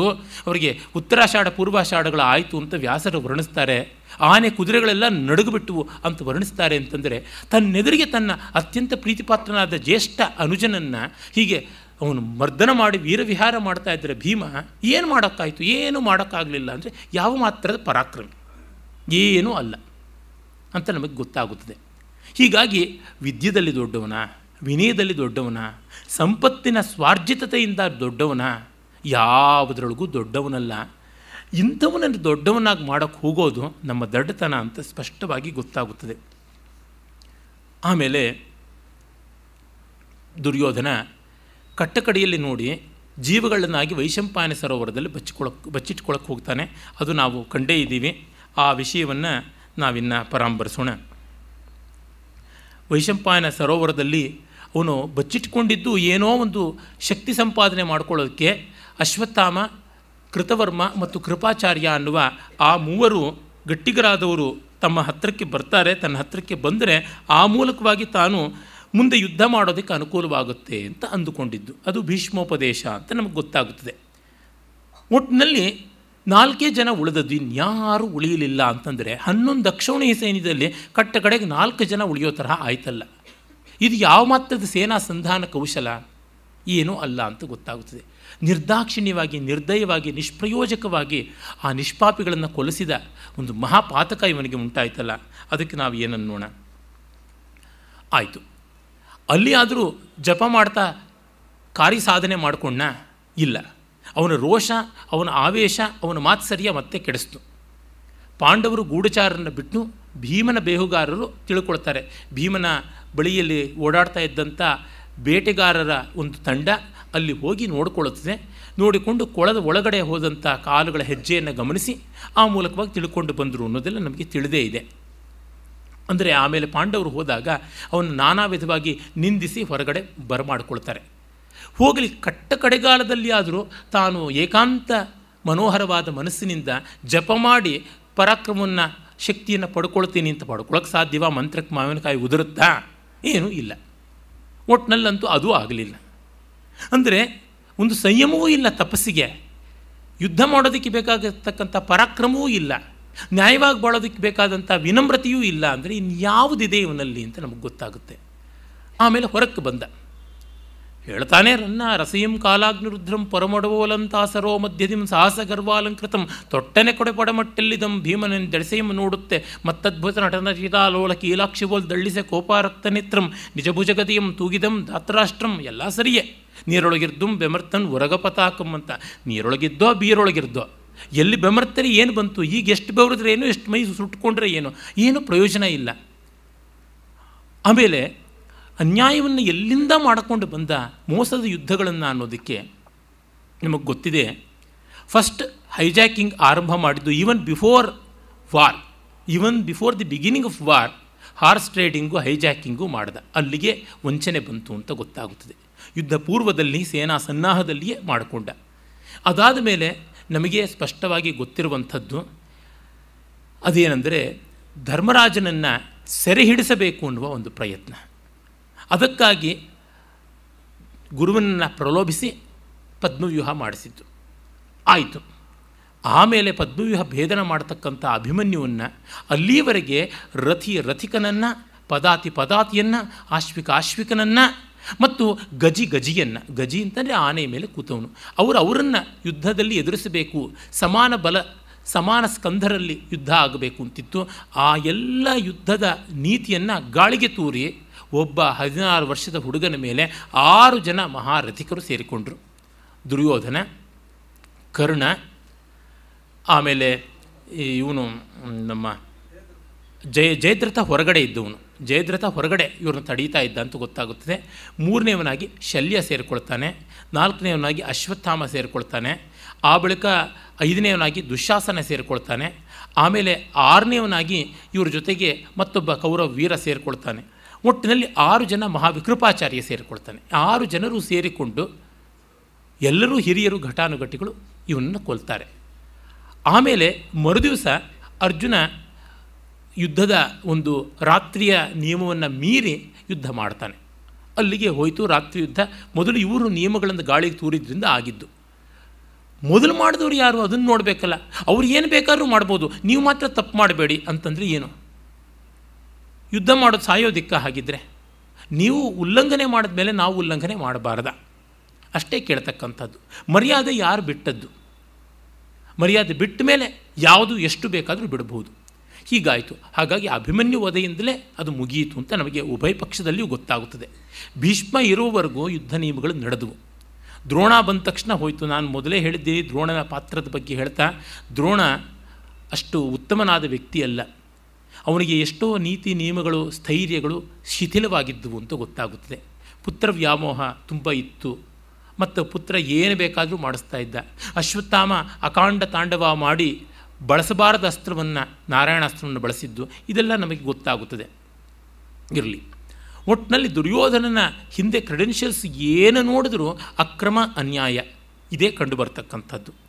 ಇನ್ನು ಅಂಥವನು ಎದ್ದು ಬಂದ ಮೇಲೆ ಧರ್ಮರಾಜ ಪೆದ್ದಾಗಿ ನಮ್ಮಲ್ಲಿ ಯಾರನ್ನು ಬೇಕಾದರೂ ಆಯ್ಕೆ ಮಾಡ್ಕೋ, ಯಾವ ಆಯುಧವನ್ನು ಬೇಕಾದರೂ ಅಂತಂದ. ಕೃಷ್ಣ ಚೆನ್ನಾಗಿ ಹೇಳ್ತಾನೆ, ತದಿದಂ ದ್ಯೂತಮಾರಬ್ಧಂ ಪುನರೇವ ಯಥಾಪುರ ಅಂತಾನೆ. ಮತ್ತೆ ಹಳೆ ಥರನೇ ನೀನು ಜೂಜಾಡೋಕ್ಕೆ ಶುರು ಮಾಡಿದೆಯಲ್ಲ, ಬೇಕು ಸುಮ್ಮನೆ ಇರು ಅಂತಂದ. ಅಂದರೆ ಎಷ್ಟು ಕಷ್ಟ ಆಗಿದ್ದಿರಬೇಕು ನೋಡಿ ಪಾಪ. ಪುಣ್ಯವಶಾತ್ ದುರ್ಯೋಧನ ಬುದ್ಧಿಗೆಟ್ಟಿತ್ತು, ಅವನು ಧರ್ಮರಾಜನ ಆಯ್ಕೆ ಮಾಡಿಕೊಳ್ಳಿಲ್ಲ. ಅದು ಯಾವುದೋ ಒಂದು ದಿವ್ಯವಾದ ಪುಣ್ಯ. ಮತ್ತು ಅದನ್ನೇನು ಉದಾತ್ತತೆ ಅಂತ ಭಾವಿಸಬೇಕಾಗಿಲ್ಲ. ಯಾಕೆಂದರೆ ಉದಾತ್ತತೆ ಅಂತ ಅವನಿಗೆ ಗೊತ್ತಾಗಿದ್ದಿದ್ರೆ ಅವನು ರೆಕಾರ್ಡ್ ಮಾಡದೆ ಬಿಡ್ತಾನೇ ಇರಲಿಲ್ಲ.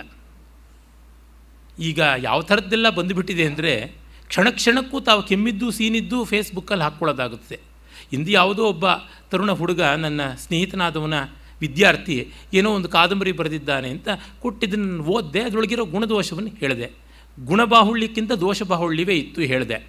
ತಕ್ಷಣವೇ ಅದು ನಾನು ಹಿಂಗೆ ಫೋನ್ ಇಡ್ತಾ ಇದ್ದಂತೆ 2 ನಿಮಿಷದಲ್ಲಿ ನಮ್ಮ ಅಣ್ಣ ತೋರಿಸ್ದ, ಫೇಸ್ಬುಕ್ಕಲ್ಲಿ ನೋಡೋ ಅಪ್ಡೇಟ್ ಆಗಿದೆ, ನೀನು ತುಂಬ ಮೆಚ್ಚಿದೀಯಂತಲ್ಲ ಅಂತ. ಅಯ್ಯೋ ಕೊಚ್ಚಿದ್ದೀನಪ್ಪ ಸಾಕಷ್ಟು ಅಂತ ಬೆಚ್ಚಿದೆ ನಾನು. ಆ ತರಹ ಎಲ್ಲವನ್ನೂ ಕೂಡ ಅಪ್ಡೇಟ್ ಮಾಡ್ಕೊಳ್ಬೇಕು ಅಂತ ಉಂಟು. ಏನಕ್ಕೆ ಮಾಡಿದ್ದು? ಯಾವುದೇ ಪಾರ್ಟಿ ಇರ್ಬೋದು, ಕಾಂಗ್ರೆಸ್ ಇರ್ಬೋದು, BJP ಇರ್ಬೋದು, JDS ಇರ್ಬೋದು, ನಮ್ಮ ಸರ್ಕಾರದ ಸಾಧನೆಗಳು ಅಂತ ಮತ್ತೆ ಪೇಪರ್ಗಳಿಗೆ ಕೋಟ್ಯಾಂತರ ರೂಪಾಯಿ ಅಡ್ವರ್ಟೈಸ್ಮೆಂಟ್ ಕೊಟ್ಟು ಹಾಕ್ತಾನೆ ಇರ್ತಾರೆ. ಸಾಕ್ಷ್ಯ ಚಿತ್ರಗಳು ಅಂತ ಮಾಡ್ತಾನೆ ಇರ್ತಾರೆ. ಆ ರೀತಿಯಾಗಿ ದುರ್ಯೋಧನ ತನ್ನ ಪ್ರತಿಯೊಂದು ಹೆಚ್ಚುಗಾರಿಕೆ ಅಂಶವನ್ನು ಬಿಡದೆ ರೆಕಾರ್ಡ್ ಮಾಡ್ತಕ್ಕಂಥವನು. ಅವನು ಏನು ವೇದ ಓದೋದನ್ನೋ ಪರಮಾತ್ಮನಿಗೆ ಗೊತ್ತು. ವೇದ ಎಲ್ಲ ಓದ್ಕೊಂಡಿದ್ದೀನಿ ಕೊಡೋಕ್ಕೆ ಸಹಾಯವಾಗಿ ಹೇಳ್ತಾನೆ. ಈ ರೀತಿಯಾಗಿ ಹೇಳುವನು ನಾನು ಉದಾರತೆಯಿಂದ ಏಕಮುಖವಾಗಿ ಯುದ್ಧ ಮಾಡಬಾರ್ದು, ದ್ವಿಮುಖವಾಗಿರಬೇಕು, ಸಮಾನ ಸ್ಕಂದರು ಅಂತ ಭೀಮನನ್ನು ಆಯ್ಕೆ ಮಾಡ್ಕೊಂಡಿದ್ದೀನಿ, ನೀವು ದುರ್ಬಲರು, ನಾನು ಧರ್ಮನಿಷ್ಠನಾಗಿದ್ದೀನಿ ಅಂತ ಒಂದು 10 ಶ್ಲೋಕ ಉದುರಿಸದೇ ಇರ್ತಾನೆ ಇರಲಿಲ್ಲ. ಇದರಿಂದ ಗೊತ್ತಾಗುತ್ತೆ ಅವನು ಬುದ್ಧಿಗೆಟ್ಟು ಹಾಗೆ ಮಾಡ್ದ. ಪುಣ್ಯವಶಾತ್ ಪಾಂಡವರ ಗೆರೆ ಸರಿಯಾಗಿತ್ತು ಅಷ್ಟೇ, ಅದು ಇನ್ನೇನೂ ಅಲ್ಲ. ಒಟ್ಟಿನಲ್ಲಿ ಯುದ್ಧವಾಯಿತು. ಮತ್ತು ಕೆಲವರು ಭೀಮಸೇನನ ಬಲ ದೊಡ್ಡದು, ದುರ್ಯೋಧನನ ಕೌಶಲ ದೊಡ್ಡದು ಅಂತಾರೆ. ಅದಕ್ಕೆ ಮಹಾಭಾರತದಲ್ಲಿ ಎವಿಡೆನ್ಸ್ ಏನೂ ಸಿಗೋದಿಲ್ಲ. ಭೀಮನ ಸ್ವಿಫ್ಟ್ನೆಸ್, ಚುರುಕುತನ ಎಷ್ಟು ಜೋರಾಗಿತ್ತು ಅನ್ನೋದಕ್ಕೆ ಕೆಲವು ಪಾಠಗಳಲ್ಲಿ ಬರುತ್ತದೆ. ಅವನು ಬಾಣಪ್ರಯೋಗ ಮಾಡಿದಾಗ ಲಕ್ಷ್ಯಕ್ಕೆ ಹೆಚ್ಚಾಗಿ ಹೊಂದಿಕೋತಿಲ್ಲ ಅಂತ ದ್ರೋಣ ಹೇಳಿದಾಗಲೇ ವಿದ್ಯಾರ್ಥಿ ದಶೆಯಲ್ಲಿ ಆ ಬಾಣ ಲಕ್ಷ್ಯವನ್ನು ಸೇರೋ ಮುನ್ನವೇ ಓಡಿ ಹೋಗಿ ಹಿಡಿದು ತಂದ ಅಂತ. ಇಂಥ ವೇಗಿಯಾದವನಿಗೆ ಧನುರ್ಬಾಣಗಳ ಪ್ರಯೋಜನ ಬೇಕಿಲ್ಲ, ಗದಾಯುದ್ಧ ಸಾಕು ಅಂತಂದ ಅಂತ. ಅವನು ಚುರುಕಾಗಿದ್ದ ಅನ್ನೋದು ಗೊತ್ತಾಗುತ್ತದೆ. ಹೀಗಾಗಿ ಮತ್ತೆ ನಿರಂತರ ಸಾಧನೆ ಮಾಡಿದ್ದ, ಅವನಿಗೆ ಚುರುಕುತನ ಇತ್ತು ಅನ್ನೋದು ನಮಗೆ ಸ್ಪಷ್ಟವಾಗಿ ಗೊತ್ತಾಗುತ್ತದೆ. ಗ್ರಂಥದಲ್ಲಿ ಅವನಿಗೆ ಆ ಚುರುಕುತನ ಇರಲಿಲ್ಲ, ಇವನಿಗೆ ಕೌಶಲ ಇತ್ತು ಅಂತ ಹೇಳೋದಕ್ಕೆ ಆಧಾರವಿಲ್ಲ. ಆಮೇಲೆ ಅವನ ಪ್ರತಿಜ್ಞೆಯನ್ನು ನೆನಪಿಸಿಕೊಟ್ಟದ್ದು ಕೃಷ್ಣ ಅಂತ ಬರುತ್ತದೆ. ಅದು ಅವನಿಗಷ್ಟು ಗೊತ್ತಿರಲಿಲ್ವಾ ಅಂತೆಲ್ಲ ಪ್ರಶ್ನೆ ಎತ್ತಬಹುದು. ಮುಂದೆ ನಾನು ಭೀಮನ ಬಗೆಗೆ ಮಾತನಾಡುವಾಗ ಆ ವಿವರಗಳನ್ನು ತೆಗೆದುಕೊಳ್ತೀನಿ. ಒಟ್ಟಿನಲ್ಲಿ ನಾಭಿಯಿಂದ ಕೆಳಕ್ಕೆ ಹೊಡೆಯಬಾರದು ಅಂತ ನಿಯಮ. ಕೆಲವರು ವ್ಯಾಖ್ಯಾನಕಾರರು ಹೇಳ್ತಾರೆ, ಈ ನಿಯಮ ಇದ್ದಿದ್ದರಲ್ಲೇ ತುಂಬ ಜಾಣನಾದಂಥ ದುರ್ಯೋಧನ ಗದಾಯುದ್ಧವನ್ನೇ ಆರಿಸಿಕೊಂಡ, ಆ ಮೂಲಕವಾಗಿ ನಾಭಿಯಿಂದ ಕೆಳಕ್ಕೆ ಏಟು ಬೀಳಲ್ಲ, ಏಟು ಬೀಳದೆ ತನಗೆ ಸಾವಿಲ್ಲ ಅಂತ ಮಾಡಿಕೊಂಡ ಅಂತ. ಅದಕ್ಕೆ ಗ್ರಂಥಾಧಾರ ಏನು ಸಿಗುವಂಥದ್ದಲ್ಲ. ಕೃಷ್ಣ ಮಾತ್ರ ಹೇಳ್ತಾನೆ, ಮಾಯೆಯ ನಿರ್ಜಿತ ದೈವೈ ಸುರಾ ದೈವೈರಸುರಾ ಇತಿ ನ ಶ್ರುತಂ ವಿರೋಚನಶ್ಚ ಶಕ್ರೇಣ ಮಾಯೆಯ ನಿರ್ಜಿತ ಸಖೆ ಮಾಯೆಯ ಚಾಕ್ಷಿಪತ್ತೇಜೋ ವೃತ್ರಸ್ಯ ಬಲಸೂದನಃ ಮಾಯಾವಿನಂಚ ರಾಜಾನಂ ಮಾಯೈವ ನಿಕೃಂತತು ಯದ್ಯೇಷ ಬಲಮಾಸ್ಥಾಯ ನ್ಯಾಯೇನ ಪರರ್ಷ್ಯತಿ ವಿಷಮಸ್ತಸ್ತೋ ರಾಜ ಭವಿಷ್ಯತಿ ಯುಧಿಷ್ಠಿರಃ ಧರ್ಮರಾಜಾಪರಾಧೇನ ಭಯಂ ನಃ ಪುನರಾಗತಂ. ಈ ಧರ್ಮರಾಜನ ಪೆದ್ದತನದಿಂದ ನಮಗೆ ಭಯ ಬಂದಿದೆ, ಇವನನ್ನು ಮೋಸದಿಂದಲೇ ಕೊಲ್ಲಬೇಕು. ಹಿಂದೆ ವಿರೋಚನನ್ನು ಇಂದ್ರ ಕೊಂದದ್ದು ಹೇಗೆ, ವೃತ್ರಾಸುರನ ಕೊಂದದ್ದು ಹೇಗೆ, ದೈವಾಸುರ ಯುದ್ಧ ಆದಾಗ ದೇವತೆಗಳು ಈ ಒಂದು ತಂತ್ರವನ್ನು ಮಾಡಿದ್ರು, ಹಾಗಾಗಿ ನಾಭಿಗಳಿಗೆ ಹೊಡೆಯಿಂತ.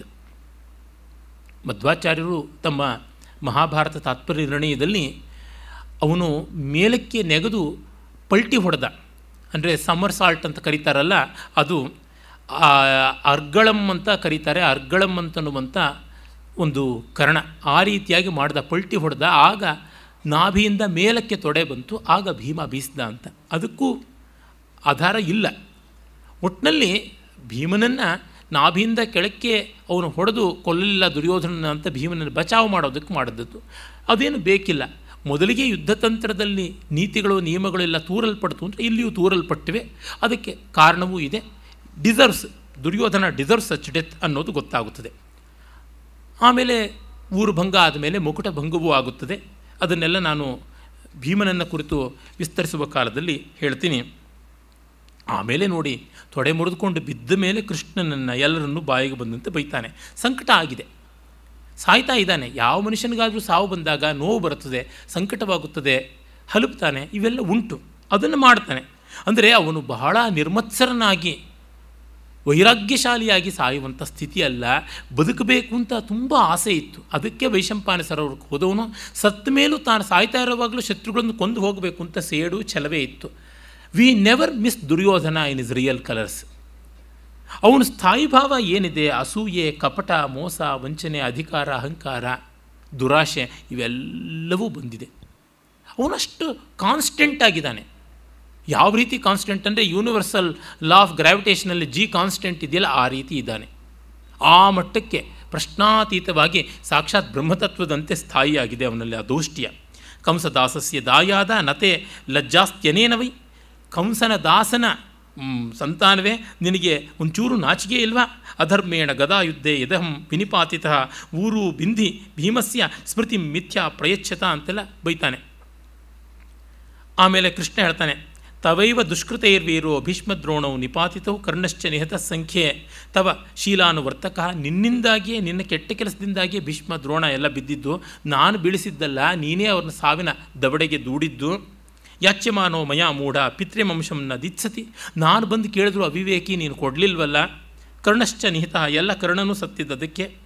ವಿಷಂತೆ ಭೀಮಸೇನಾಯ ದತ್ತಂ ಸರ್ವೇ ಚ ಪಾಂಡವಾ, ವಿಷವನ್ನು ಭೀಮನಿಗೆ ಹಾಕಿದೆಯಲ್ಲ. ಪ್ರದೀಪಿತಾ ಪಾಂಡವಾ ಜತುಗೃಹೆ ಮಾತ್ರ ಸಹ ಸುದುರ್ಮತೆ, ಪಾಂಡವರನ್ನ ಅರಗಿನ ಮನೆಯಲ್ಲಿ ಕೊಲ್ಲಬೇಕು ತಾಯಿಯ ಜೊತೆ ಅಂದ್ಕೊಂಡೆ. ಸಭಾಯಾಮ್ ಯಾಜ್ಞಸೇನಿ ಚಕೃಷ್ಟ ದ್ಯೂತೆ ರಜಸ್ವಲೆಯನ್ನು ಸಭೆಯಲ್ಲಿ ಎಳೆದಾಡಿದೆಯಲ್ಲ ದ್ರೌಪದಿಯನ್ನು.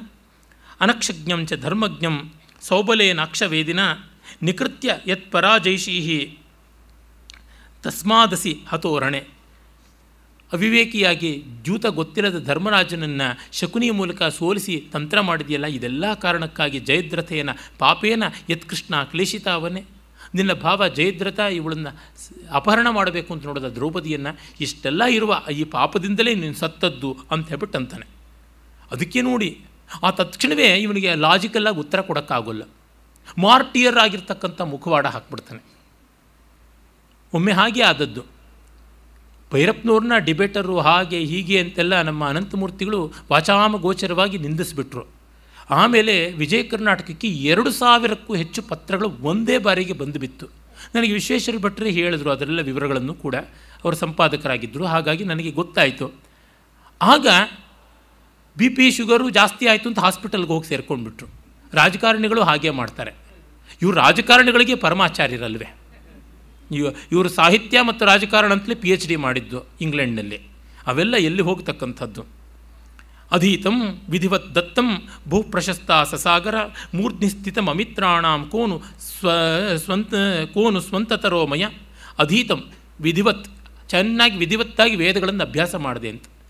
ಯಾವ ವೇದ ಅಭ್ಯಾಸ ಮಾಡಿದ್ನೊಪ್ಪ? ಅಕ್ಷೈರ್ಮಾದಿವ್ಯ ಕೃಷಿಮಿತ್ ಕೃಷಸ್ವ ಅಂತ ಋಗ್ವೇದ ಹೇಳ್ತದೆ. ಇವನು ಋಕ್ಷಾಖಾಧ್ಯಾಯಿ. ಜೂಜಾಡಬೇಡ, ನ್ಯಾಯವಾಗಿ ದುಡಿ, ಹೀಗೆ ಬದುಕು. ಜೂಜುಗಾರನ ಪತ್ನಿಯನ್ನು ಬೀದಿನಲ್ಲಿ ಎಳೀತಾರೆ, ಸೀರೆ ಸೆಳೀತಾರೆ, ಅನ್ಯಾಯ ಮಾಡಬೇಡ ಅಂತೆಲ್ಲ ಉಂಟಲ್ಲ. ಇದನ್ನು ಯಾಕೆ ಕೇಳಲಿಲ್ಲ? ವೇದ ಓದಿದ್ದೆ, ಮಾಡಿದ್ದೆ. ಹಾದರ ಅಂತಂದರೆ ಏನು? ವಿಧಿವತ್ ದತ್ತಂ ಭೂಮಿಯಿಂದ ದಾನ ಮಾಡಿದೆ ಅಂತ. ಯಾರಿಗೆ ದಾನ ಮಾಡಿದ್ನೋ ಎಲ್ಲೂ ನಮಗೆ ಕಾಣಿಸ್ತಾ ಇಲ್ಲ. ಅನಂತಮೂರ್ತಿಗಳಿಗೆ ಆಗ JH ಪಟೇಲ್ ಇದ್ದ ಕಾಲದಲ್ಲಿ ಡಾಲರ್ಸ್ ಕಾಲೋನಿಯಲ್ಲಿ ಯಥೇಷ್ಟವಾಗಿ ಜಾಗ ಕೊಟ್ಟರು. ಬೇರೆ ಬೇರೆ ಕಡೆಯಲ್ಲಿ ಬೇರೆ ಬೇರೆ ರೀತಿಯಲ್ಲೆಲ್ಲ ಸಿಗ್ತಾ ಇತ್ತು. ಆ ರೀತಿಯಾಗಿ ಇವನು ಕೂಡ ಎಂಥ ಬ್ರಾಹ್ಮಣ ಆದವರಿಗೆ ದಾನ ಮಾಡಿದ್ದಿರಬೇಕು ಅಷ್ಟೇ, ಇನ್ನೇನೂ ಇಲ್ಲ. ಚಾರ್ವಾಕ ಮೊದಲಾದವರಿಗೆ ಎಲ್ಲಿಂದ ಆಗಿದ್ದಿರಬೇಕು, ಆ ಥರ ಮಾಡಿದ್ದು. ಮೂರ್ಧ್ನಿಸ್ಥಿತ ಅಮಿತ್ರಾಣ, ವೈರಿಗಳ ತಲೆಯನ್ನು ಮೆಟ್ಟಿ ನಿಂತೆ ಅಂತ. ಈ ಕ್ಷಣದಲ್ಲಿ ಭೀಮ ಇವನ ತಲೆಯನ್ನು ಒದ್ದಿದ್ದಾನೆ, ಅದು ಜ್ಞಾಪಕ ಬರ್ತಾ ಇಲ್ಲ ಪಾಪ ಮುಂಡೆ ಮಗನಿಗೆ. ಅಂದರೆ ನೋಡಿ, ಯಾವ ವೈರಿಗಳನ್ನು ಇವನು ಗೆದ್ದ ಅಂತ. ಪಾಂಡವರನ್ನ ಜೂಜಿನಲ್ಲಿ ಮೋಸವಾಗಿ ಗೆದ್ದ ಅನ್ನೋದು ಬಿಟ್ಟರೆ ಇನ್ಯಾರನ್ನೂ ಗೆದ್ದದಿಲ್ಲ. ಹೇಳ್ಕೊಳ್ಳೋದು ಎಷ್ಟು ಹಸಿ ಸುಳ್ಳು. ಪ್ರಶಸ್ತ ಸಸಾಗರ, ಸಮುದ್ರ ವಸನಿಯಾದ ಈ ಭೂಮಿಯನ್ನೆಲ್ಲ ನಾನು ದಾನ ಕೊಟ್ಟುಬಿಟ್ಟೆ ಅಂತ. ಏನು ಪರಿಶ್ರಮ ಕೆಟ್ಟೋದು ನೀವುನ. ದತ್ತಾಭೂ ಪ್ರಶಸ್ತ ಸಸಾಗರ. ಆಹಾ, ಎಲ್ಲಿಯ ಮಹಾನುಭಾವ ಪರಶುರಾಮ. ತಂದೆಯ ಸಾವಿಗೆ ಸುಕ್ಷತ್ರಿಯರಲ್ಲದೆ ದುಷ್ಕ್ಷತ್ರಿಯರನ್ನೆಲ್ಲರನ್ನೂ ಕೂಡ 21 ಬಾರಿ ಸವರದಂಥವನು. ಕಡೆಗೆ ನಿಲ್ಲಕ್ಕೂ ನೆಲೆಯಲ್ಲದೆ ಎಲ್ಲವನ್ನೂ ಕಾಶ್ಯಪಾದಿಗಳಿಗೆ ಕೊಟ್ಟು ತಾನು ಸಮುದ್ರನನ್ನು ಬೇಡಿ ಅಪರಾಂತ ಕ್ಷೇತ್ರದಲ್ಲಿ ಮಹೇಂದ್ರ ಪರ್ವತದಲ್ಲಿ ತಪಸ್ಸು ಮಾಡ್ತಾ ನಿಂತವನು. ಬಂದಂಥವರಿಗೆ ಒಂದು ಪ್ರತಿಫಲಾಪೇಕ್ಷೆ ಇಲ್ಲದೆ ವಿದ್ಯಾದಾನವನ್ನು ಮಾಡಿದವನು. ಅವನು ಎಲ್ಲಿ, ಇವನು ಎಲ್ಲಿ? ದುಷ್ಟರಾದಂತಹ ಸತ್ವ ವಿರೋಧಿಗಳಾದ ಹೈಹೇರನ್ನು ಸಿಗಿದು ತೋರಣ ಕಟ್ಟಿದವನು ಒಂದು ಕೊಡಲಿಯಿಂದಲೇ ಅಷ್ಟೆಲ್ಲ ಮಾಡಿದ ಮಹಾನುಭಾವ ಎಲ್ಲಿ ಹೋದ? ಇವನು ಯಾವುದೋ ಒಂದು 30-40 ಸೈಟನ್ನು ಯಾವುದೋ ಅಯೋಗ್ಯನಿಗೆ ದಾನ ಮಾಡಿಬಿಟ್ಟು ಸಸಾಗರ ಅಂಬರ ಭೂಮಿರ್ ದತ್ತ ಅಂತ ಬಡ್ಕೋತಾ ಇದ್ದಾನಲ್ಲ. ಇದಿಷ್ಟಂ ಕ್ಷತ್ರಬಂಧು ನಾಂ ಸ್ವಧರ್ಮಂ ಅನುಪಶ್ಯತಾಂ. ಸ್ವಧರ್ಮದಲ್ಲಿರ್ತಕ್ಕಂಥ ಕ್ಷತ್ರಿಯರಿಗೆಲ್ಲ ಸಹಾಯ ಮಾಡಿದೆ ಅಂತ ಪಾಂಡವರೇನ ಧರ್ಮ ಮಾಡ್ತಾ ಇದ್ರ? ಕರ್ಣ ಯಾವ ಮಹಾಕ್ಷತ್ರಿಯನಾಗಿದ್ದ? ಶಕುನಿ ಯಾವ ಮಹಾಕ್ಷತ್ರಿಯನಾಗಿದ್ದ? ಸಪ್ತ ವ್ಯಸನಗಳಲ್ಲಿ ಒಂದು ದ್ಯೂತ ಅಂತಾರಲ್ಲ, ತದಿದಂ ನಿಧನಂ ಪ್ರಾಪ್ತಂ ಕೋನು ಸ್ವಂತ ತರೋಮಯ. ನಾನು ಸಾಯ್ತಾ ಇದ್ದೀನಿ, ನನ್ನಂಥ ಧನ್ಯ ಯಾರು ಅಂತ ಇವನಿಗಿವನೇ ಚರ್ಮಶ್ಲೋಕ ಬರ್ಕೊಳ್ಳೋದು. ಇಬ್ಬರು ದೊಡ್ಡ ವೇದಾಂತಿಗಳು ಚೆನ್ನಾಗಿ ವ್ಯಾಸಂಗ ಮಾಡಿಕೊಂಡವರು. ಪಾಪ ಕಿವಿಯಿಂದ ಕಿವಿವರೆಗೂ ಸಾಲದು ಅಂತ ವಿಭೂತಿ ಬೇಕಾದಷ್ಟು ಹೇಳ್ಕೊಳ್ತಕ್ಕಂಥವ್ರು. ಆ ಮಹಾನುಭಾವರು ಪಾಪ 28-30 ಪುಸ್ತಕಗಳು ಬರೆದಿದ್ದಾರೆ. ತಮ್ಮ ಮೇಲೂ ಒಂದು ಪುಸ್ತಕ ಬರ್ಕೊಂಡ್ಬಿಟ್ಟಿದ್ದಾರೆ. ತಮ್ಮ ಮೇಲೆ ತಾವೇ ಬರ್ಕೊಂಡಿದ್ದಾರೆ, ಅಧಿಕೃತವಾಗಿರಲಿ ಅಂತ. ಆ ರೀತಿ ಈ ಪುಣ್ಯಾತ್ಮರು ದುರ್ಯೋಧನ ಮಹಾಶಯರು ತಮಗೆ ತಾವೇ ಚರ್ಮಶ್ಲೋಕ ಹೇಳ್ಕೊಳ್ತಾ ಇದ್ದಾರೆ. ದೇವಾರ್ಹ ಮಾನುಷ ಭೋಗ ಪ್ರಾಪ್ತ ಅಸುಲಭ ನೃಪೈ. ಇದು ಮಾತ್ರ ನಿಜ. ದೇವತೆಗಳೂ ಕರುಬಬೇಕಾದಂಥ ಮನುಷ್ಯಲೋಕದ ಎಲ್ಲ ಭೋಗಗಳನ್ನು ಚೆನ್ನಾಗಿ ಎಂಥ ರಾಜರುಗಳಿಗೂ ದುರ್ಲಭವಾದದನ್ನು ಮಜಾ ಉಡಾಯಿಸ್ತೆ. ಸಂತೋಷವಾಗಿ ಹೇಳ್ಕೊಳ್ಳಪ್ಪ, ಶಿವಾಶ್ರೀಗಲ್ ಕುಡದೆ, ಮತ್ತು ಓಲ್ಡ್ ಮಾಂಕ್ ಕುಡದೆ, ಮತ್ತೊಂದು ಕುಡದೆ, ಮಗದೊಂದು ಕುಡದೆ, ಎಲ್ಲವನ್ನೂ ಹೇಳ್ಕೊ. ಪಿಂಕ್ ಸ್ಕ್ವೇರಲ್ಲಿ ಕುಡದೆ, ಬೇಕಾದಷ್ಟು ಇವೆಯಲ್ಲ, ಎಲ್ಲ ಆ ಮಾಂಸ ತಿಂದೆ, ಈ ಮಾಂಸ ತಿಂದೆ ಅಂತ ಎಷ್ಟು ಬೇಕಾದ್ರೂ ಹೇಳ್ಕೊ. ಸಾಕ್ಷಾತ್ ಎಲ್ಲಿಂದ ಪ್ರೋಟೋಸುವಾ, ಪೋರಿಫೇರಾ, ಸಿಲೆಂಟ್ರೇಟಾ, ಪ್ಲಾಟಿ ಎಲಿಮೆಂತಸ್, ತೆಮೆಂತೆಲಿಮೆಂತಸ್, ಅನಿಲಿಡಾ, ಆರ್ಥ್ರೋಪೋಡಾ, ಎಕೆನೋಡರ್ಮಟಾ, ಮೊಲಾಸ್ಕಾ ಅಂತ ಅಷ್ಟು 10 ಫೈಲಮ್ಗಳಲ್ಲಿ ಇರ್ತಕ್ಕಂಥದ್ದು ಎಲ್ಲ ಪ್ರಾಣಿಗಳನ್ನು ತಿಂದಾಯಿತು. ನೆಲದ ಮೇಲೆ ಓಡಾಡೋದು, ನೀರಲ್ಲಿ ಈಜಾಡೋದು, ಆಕಾಶದಲ್ಲಿ ಹಾರಾಡೋದು, ನರಮಾಂಸ ಬೇಕಾದ್ರೂ ಇರ್ಬೋದು, ತಿಂದಿಯಪ್ಪ ತಿಂದೆ. ಅವರು ಇವರು ಅಂತಿಲ್ಲದೆ ಎಲ್ಲ ಹೆಂಗಸರನ್ನು ಭೋಗಿಸ್ತೆ ಅಂತ ಹೇಳು. ಒಳ್ಳೆಯದು, ಇಷ್ಟನ್ನು ಮಾಡಿದೆಯಾ, ಸಂದೇಹವೇ ಇಲ್ಲ. ಐಶ್ವರ್ಯಂಚೋತ್ತಮಂ ಪ್ರಾಪ್ತಂ. ಮಾಡೋರಿದ್ದರೆ ನೋಡಿ ನನ್ಸಿರಿ ಇಂಥ ಪಾಂಡವರೆಲ್ಲ ಸಂಪಾದಿಸಿಟ್ಟಿದ್ದು ಇವನಿಗೆ ಬಂತು. ಇನ್ನು ಅಳದಷ್ಟನ್ನ ಕರ್ಣ ಬಡ್ದು ಬಾಯಿಗೆ ಹಾಕ್ಕೊಂಡ. ಹೀಗಾಗಿ ಸಹೃತ್ಸಾನುಬಂಧಶ್ಚ ಸ್ವರ್ಗಂ ಗಂತಹ ಮಚ್ಯುತ. ಆದರೂ ಅವನಿಗೆ ಸ್ವರ್ಗಕ್ಕೆ ಮಲ್ಟಿಪಲ್ ಎಂಟ್ರಿ ವೀಸಾ ಸಿಕ್ಬಿಟ್ಟಿದೆಯಾ, ಗ್ರೀನ್ ಕಾರ್ಡ್ ಸಿಕ್ಕಿದೆಯಾ, ಸಿಟಿಸನ್ಶಿಪ್ ಸಿಕ್ಕಿದೆಯಾ, ಸ್ವರ್ಗಕ್ಕೆ ಹೋಗ್ತಾ ಇದ್ದೀನಿ, ನಾನು ಸ್ನೇಹಿತರು ಬಂಧು ಬಾಂಧವರ ಜೊತೆ ಇಲ್ಲ ಅಂತ ಇವನೇ ಡಿಕ್ಲೇರ್ ಮಾಡ್ಕೊಂಡು ಬಿಡುವುದು. ಅರಗುಚುನ್ನಾಡು ಶ್ರೀನಾಥುಡ ಮರಪುರಿಕಿ ಅಂತ. ಯುಯಂ ವಿಹಿತ ಸಂಕಲ್ಪ ಅಶೋಚಂತೋ ವರ್ತಯಿಷ್ಯತ. ನೀವು ನೀಚರಾದಂಥವರು, ಕೆಟ್ಟ ಮನಸ್ಸಿನವರು, ನೀವು ಸಾಯ್ತಾ ಇರಿ ಇಲ್ಲೇನೆ ಅಂತ. ಈ ಬದುಕಿಗೋಸ್ಕರವೇ ಸಾಯ್ತಾ ಇದೆಯಲ್ಲಪ್ಪ, ವೈಶಂಪಾಯನ ಸರೋವರದಲ್ಲಿ ಯಾಕೆ ಕಡ್ಕೊಂಡೆ? ಮೊದಲನೇ ದಿವಸವೇ ವೀರಸ್ವರ್ಗ ಸೇರ್ಬೋದಾಗಿತ್ತಲ್ಲ, ಯಾಕೆ ಓಡೋದೆ? ಒಂದಾದರೂ ಮಾತಿಗೆ ನೆಲೆ ಇದೆಯಾ, ಬೆಲೆ ಇದೆಯಾ, ಮಾನವಿದೆಯಾ, ಮರ್ಯಾದೆ ಇದೆಯಾ? ಮತ್ತು ಇವನ ಮೇಲೆ ಪುಷ್ಪವೃಷ್ಟಿ ಆಯಿತು ಅಂತ ಮೂಲ ಮಹಾಭಾರತದಲ್ಲಿದೆ, ಕ್ರಿಟಿಕಲ್ ಎಡಿಷನಲ್ಲೂ ಇದೆ. ಏನೋ ಧಿಯೋಪಿ ಪುಂಸಾಂ ಬಲಿನಿ ಭವತಿ ಅಷ್ಟೇ. ಆಮೇಲೆ ಪಾಂಡವರಿಗೆ ಸಂಕೋಚ ಆಯ್ತಂತೆ. ಅದರೊಳಗೂ ಧರ್ಮರಾಜನಿಗೆ ಬೇಡವೇ ಸಂಕೋಚ, ಪಾಪ ತುಂಬ ಕೋಲಾಹಲ, ಅವನಿಗೆ ದುಃಖ ಆಗ್ಬಿಡ್ತಂತೆ. ಆಗ ಕೃಷ್ಣ ಸಮಾಧಾನ ಮಾಡ್ತಾನೆ. ರುಜುಯುದ್ಧೇನ ವಿಕ್ರಾಂತ ಹಂತುಂ ಯುಷ್ಮಾಭಿರಾಹವೇ ನೈಷಶಕ್ಯೋ ಅತಿ ಶೀಘ್ರಾಸ್ತ್ರ ತೇ ಚ ಸರ್ವೇ ಮಹಾರಥಾಃ ಉಪಾಯ ವಿಹಿತಾ ಹ್ಯೇತೆ ಮಯಾ ತಸ್ಮಾನ್ ನರಾಧಿಪಾಃ ನ ಶಕ್ಯ ಧರ್ಮತೋ ಹಂತುಂ ಲೋಕಪಾಲೈರಪಿ ಸ್ವಯಂ ನ ಚ ವೋ ಹೃದಿ ಕರ್ತವ್ಯಂ ಯದಯಂ ಘಾತಿತೋ ನೃಪಃ ಪೂರ್ವೈರನುಗತೋ ಮಾರ್ಗೋ ದೇವೈಃ ಅಸುರಘಾತಿಭಿಃ ಸದ್ಭಿಶ್ಚ ಅನುಗತಃ ಪಂಥ ಸ ಸರ್ವೈರನುಗಮ್ಯತೆ. ನೀವೇನು ಸಂಕೋಚ ಪಟ್ಕೋಬೇಡಿ, ಇವನನ್ನು ಕೊಂದಿದ್ದಕ್ಕೆ ಈಗೇನು ಗೋಳಾಡಬೇಕಾಗಿಲ್ಲ ಅಂತ ಕೃಷ್ಣ ಹೇಳ್ತಾನೆ. ವೆರಿ ಪ್ರಾಕ್ಟಿಕಲ್ ಆದದ್ದು. ನೀಚ, ದುಷ್ಟ, ಲೋಕಕಂಟಕ ಹೇಗಾದರೂ ಸಾಯಿಸಬೇಕಾಗಿತ್ತು. It is something like pronouncing judgment. Shall be hang till ಡೆತ್ತೋ, shall be killed on electric ಚೇರೋ, ಶೆಲ್ ಬಿ ಫೆಡ್ ವಿತ್ ಪಾಯ್ಸನ್ನೋ, ಯಾವುದಾದ್ರೂ ಮುಂದೆ. ಹೀಗಾಗಿ ಅದು ದಂಡ ಸಂಹಿತೆಯಂತೆ ಆದದ್ದು. ಹೀಗಾಗಿ ನೀವು ಯೋಚನೆ ಮಾಡಬೇಡ ಅಂತ ಕೃಷ್ಣ ಹೇಳ್ತಾನೆ. ಇದನ್ನು ಹೇಳಬಹುದು, ಇದು ಬಹಳ ನೀಚತನ ಅಲ್ಲವಾ ಅಂತ. 18 ಅಕ್ಷೋಹಿಣಿ ಸೈನ್ಯದ ಸೈನಿಕರ ಹೆಂಡತಿಯರು, ಅಪ್ಪಂದರು, ಅಮ್ಮಂದರು, ಮಕ್ಕಳು ಏನಂತಾರೆ ಅಂತ ನೋಡಿ. ಆ ಸಂದರ್ಭದಲ್ಲಿ ನಮಗೆ ಗೊತ್ತಾಗ್ತಕ್ಕಂಥದ್ದು, ಬೇರೆ ಸಂದರ್ಭದಲ್ಲಲ್ಲ. ಇವರಿಗೆ ಗೋತ್ರೋತ್ತರ ಕೋಲಾಹಲ ಅಂತಾರೆ. ಕಾಶ್ಮೀರದಲ್ಲಾದ ನರಮೇಧ ಗೊತ್ತಾಗೋದಿಲ್ವಾ? ಎಂಥ ರೀತಿಯ ಜಿನೋಸೈಡ್ ಆಯಿತು. ಆ ಸೇಂಟ್ ಝೇವಿಯರ್ ಅಂತಾನೆ, ಮಹಾ ನೀಚ ಆತ. ಅವನು ಹೆಣವನ್ನು ಬೇರೆ ಇಟ್ಕೊಂಡಿದ್ರು ಗಾಜಿನ ಪೆಟ್ಟಿಗೆನಲ್ಲಿ ಹಾಕಿಬಿಟ್ಟು. ಅವನು ಇನ್ಕ್ವಿಸಿಷನ್ನಲ್ಲಿ ಏನು ಹಿಂಸೆ ಮಾಡ್ದ, ಸಾವಿರಾರು ಜನ, 14-20 ಸಾವಿರಕ್ಕೂ ಹೆಚ್ಚು ಜನರನ್ನು ಗೋವಾದಲ್ಲಿ ಕೊಂದದ್ದು ಏನಾಯಿತು? ಎಷ್ಟು ಜನರನ್ನು, ಹಿಂದೂಗಳನ್ನು, ಲಕ್ಷ ಜನರನ್ನು ಮಾರಣ ಮಾಡಿದ್ದು ಸುಮಾರು 800 ವರ್ಷಗಳ ಇಸ್ಲಾಮಿನ ದಾಳಿಯಲ್ಲಿ. ಅದಕ್ಕೂ ಮುನ್ನ ಗಜ್ನಿ ಮೊಹಮ್ಮದನ್ನು ತೆಗೆದುಕೊಂಡ್ರೆ 900-950 ವರ್ಷಗಳವರೆಗಿನ ಈ ದಾಳಿಯಲ್ಲಿ ಎಷ್ಟು ಜನ ಸತ್ತದ್ದು. ಅದಕ್ಕೂ ಮುನ್ನ ಮೊಹಮ್ಮದ್ ಬಿನ್ ಕಾಸಿಮ್ನ ತೆಗೆದುಕೊಂಡ್ರೆ ಸಿಂಧ್ನಲ್ಲಿ 1200 ವರ್ಷಗಳಿಂದ ಬಂದಂಥ ದಾಳಿಯಲ್ಲಿ ಎಷ್ಟು ಜನ ಸತ್ತರು ಅಂತ ನೋಡಿದ್ರೆ ಅದಕ್ಕೆಲ್ಲ ಏನಾದರೂ ಅಕೌಂಟಬಿಲಿಟಿ ಇದೆಯಾ? ಯಾವುದೂ ಇಲ್ಲ. ಹೀಗೆ ಕಂಡಾಗ ನೊಂದವರನ್ನು ನಾವು ಇಟ್ಕೊಂಡು ನೋಡಬೇಕು. ಮೊದಲು ನೊಂದವರು ನಿರುಪಾಯರಾಗಿ ಮತ್ತು ನಿರಪಾಯರಾಗಿ ಇದ್ದಂಥ ಸಾತ್ವಿಕ ಜೀವ ನೊಂದದ್ದು ಹೇಗೆ ಅನ್ನುವುದನ್ನು ಕಾಣಬೇಕು ಅನ್ನುವಲ್ಲಿ ದುರ್ಯೋಧನ ಚರ್ಮಶ್ಲೋಕಗಳಿಗೆ ಯಾವ ಅರ್ಥವೂ ಇಲ್ಲ ಅಂತ ಗೊತ್ತಾಗುತ್ತದೆ. ಆಮೇಲೆ ನೋಡಿ, ಅರಜೀವ ಕೊರಜೀವ ಆಗಿದ್ದಾಗ ಅಶ್ವತ್ಥಾಮಾದಿಗಳು ಬರ್ತಾರೆ. ಅವರು ಬಚ್ಚಿಟ್ಕೊಂಡು ಓಡೋಗಿರ್ತಾರೆ. ಮೊದಲು ಬಂದು ನೋಡಿರ್ತಾರೆ, ದುರ್ಯೋಧನನ್ನು ಮಾತಾಡಿಸ್ಕೊಂಡು ಕೊಳದೊಳಗೆ ಇರು ಅಂತ ಹೇಳಿರ್ತಾರೆ. ಆಮೇಲೆ ಹೋಗ್ತಾರೆ. ಅವ್ರಿಗೂ ಧೈರ್ಯವಿಲ್ಲ ಪಾಂಡವರು ಎದುರಿಗಿದ್ದಾಗ ಬರೋದಕ್ಕೆ. ಆಮೇಲೆ ಅವರು ಬರ್ತಾರೆ. ಬಂದು ದುಃಖಪಟ್ಟು ಇವನು ಅಶ್ವತ್ಥಾಮ ರಾತ್ರಿ ಯುದ್ಧ ಮಾಡ್ತಾನೆ. ಸೌಪ್ತಿಕ ಪರ್ವದಲ್ಲಿ ಬರುತ್ತದೆ. ಆ ವಿವರಗಳನ್ನು ನಾನು ಹಿಂದೆಯೇ ಹೇಳಿದ್ದೀನಿ.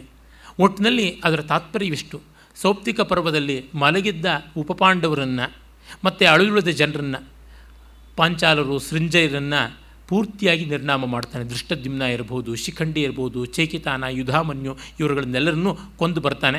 ಅಶ್ವತ್ಥಾಮ ಒಳಗೆ ಹೋಗಿ ಕೊಲ್ಲೋದು, ಹೊರಗಡೆ ಕೃತವರ್ಮ ಮತ್ತು ಕೃಪಾ ಇದ್ದು ಓಡಿ ಬರ್ತಕ್ಕಂಥವ್ರನ್ನ ಬಡಿಯೋದು ಅಂತ. ಒಬ್ಬ ಯಾದವ ಮಹಾವೀರ, ಇನ್ನೊಬ್ಬ ಬ್ರಾಹ್ಮಣೋತ್ತಮ, ಇನ್ನೊಬ್ಬ ಬ್ರಾಹ್ಮಣೋತ್ತಮ, ಈ 3 ಜನ ಮಹನೀಯರು ಮಾಡಿದ ಈ ಒಂದು ಪರಾಕ್ರಮ ರಾತ್ರಿ ಯುದ್ಧ. ಆಮೇಲೆ ಅವನ ಸುದ್ದಿಯನ್ನು ಹೇಳ್ತಾನೆ.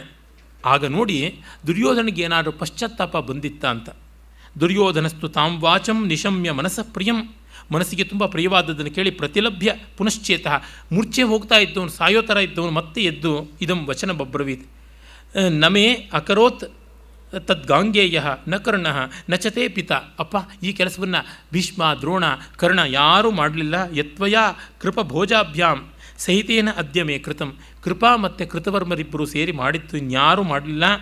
ಸಚೇತ್ ಸೇನಾಪತಿ ಕ್ಷುದ್ರೋ ಹತಸ್ಸಾರ್ಧಂ ಶಿಖಂಡಿನ ತೇನ ಮನ್ಯೇ ಮಗವತ ಸಮಂ ಆತ್ಮಾನ ಮಧ್ಯವೇ. ಈ ನಿನ್ನ ಕೆಲಸ ನೋಡಿ ನಾನು ಇಂದ್ರ ಪದವಿನಲ್ಲಿ ಕೂತಂಗೆ ನನಗನ್ನಿಸ್ತಾ ಇದೆ. ಸ್ವಸ್ತಿ ಪ್ರತ್ಯುತ ಭದ್ರಂಬಃ ಸ್ವರ್ಗೇನ ಸಂಗಮ ಪುನಃ, ಸ್ವರ್ಗದಲ್ಲಿ ನಾವು ಮೀಟ್ ಮಾಡೋಣ ಅಂತ. ಇದು ಹೇಗಿದೆ ಅಂದರೆ, ಒಬ್ಬ ನಿತ್ಯಾನಂದನ ತರಹ ಸನ್ಯಾಸಿ ಯಾವುದೋ ಊರಿಗೆ ಬಂದಿದ್ದ. ಪಾಪ ಈ ದೇವಿಶ್ರೀ ಈಚೆಗೆ ಆಯ್ತಲ್ಲ, ಆ ರೀತಿಯಾಗಿ ಯಾರೋ ಒಬ್ಬ ಸ್ವಾಮೀಜಿ ಅಂತ ಬೇಕಾದ್ರೆ ಹೇಳ್ಕೊಳ್ಬೋದು. ಅವನು ಯಾವುದೋ ಒಬ್ಬ ಭಕ್ತಿಯನ್ನು ಅತಿಶಯವಾಗಿ ಅನುಗ್ರಹ ಮಾಡ್ತಾನೆ. ಅವಳು ಗಂಡ ಬಿಟ್ಟವಳು, ಗಂಡ ಬೇಸತ್ತವಳು, ಯಾರು ಬೇಕಾದರೂ ಆಗಿರಬಹುದು. ಆಗ ಅವಳು ಉತ್ಕಟ ಸಂತೋಷಾವಸ್ಥೆಯಲ್ಲಿ ಕೇಳ್ತಾಳೆ, ಆವಾಗ ಅವಯೋ ಸಂಗಮೋ ನಾಥ ಪುನಃ ಕುತ್ರ ಭವಿಷ್ಯತಿ, ಸ್ವಾಮಿ ನಮ್ಮ ಸಮಾಗಮ ಮತ್ತೆಲ್ಲ ಆಗುತ್ತೆ ಅಂತ. ಅವನು ಹೇಳ್ತಾನೆ, ಧರ್ಮಶಾಸ್ತ್ರಂ ಪ್ರಮಾಣಂ ಚೇತ್ ಕುಂಭೀಪಾಕೆ ಭವಿಷ್ಯತಿ. ಧರ್ಮಶಾಸ್ತ್ರವೇ ನಿಜವಾಗಿದ್ದರೆ in the deepest infernal corners of hell, ನರಕದ ಅತ್ಯಂತ ಪಾಪಕೂಪ ಕುಂಭೀಪಾಕ ಅಂತಾರೆ, ಅಲ್ಲಿ ನಾವು ಮೀಟ್ ಮಾಡ್ಬೋದು ಧರ್ಮಶಾಸ್ತ್ರವೇ ನಿಜವಾಗಿದ್ದರೆ ಅಂತ. ಆ ಹಾದರ ಮಾಡುವ ಸನ್ಯಾಸಿ ಭ್ರುವನಿಗೂ ಧೂರ್ತನಿಗೂ ಕೂಡ ನಮ್ಮ ಮೀಟಿಂಗ್ ಪ್ಲೇಸ್ ಯಾವುದಾಗಿರ್ಬೋದು ಅಂತ ವಿವೇಕ ಉಂಟು. ಇವನು ಸ್ವರ್ಗದಲ್ಲಿ ಮೀಟ್ ಮಾಡೋಣ ಅಂತ ಅಷ್ಟು ಖಾತ್ರಿಯಾಗಿ ಹೇಳ್ಬಿಡ್ತಾನೆ. ಅಂಥ ಧರ್ಮರಾಜನಿಗೆ ನರಕ ದರ್ಶನ ಆದಮೇಲೆ ಸ್ವರ್ಗ ಸಿಕ್ಕಿದ್ದು ಅಂದರೆ ಈ ಪಾಪಿಗೆಲ್ಲಿ ಪೂರ್ಣ ಪ್ರಮಾಣದಲ್ಲಿ ಸ್ವರ್ಗ ಸಿಗುತ್ತೆ ಅಂತ ಅದು ಗೊತ್ತು ಮಾಡ್ಕೊಳ್ಬೇಡವೆ.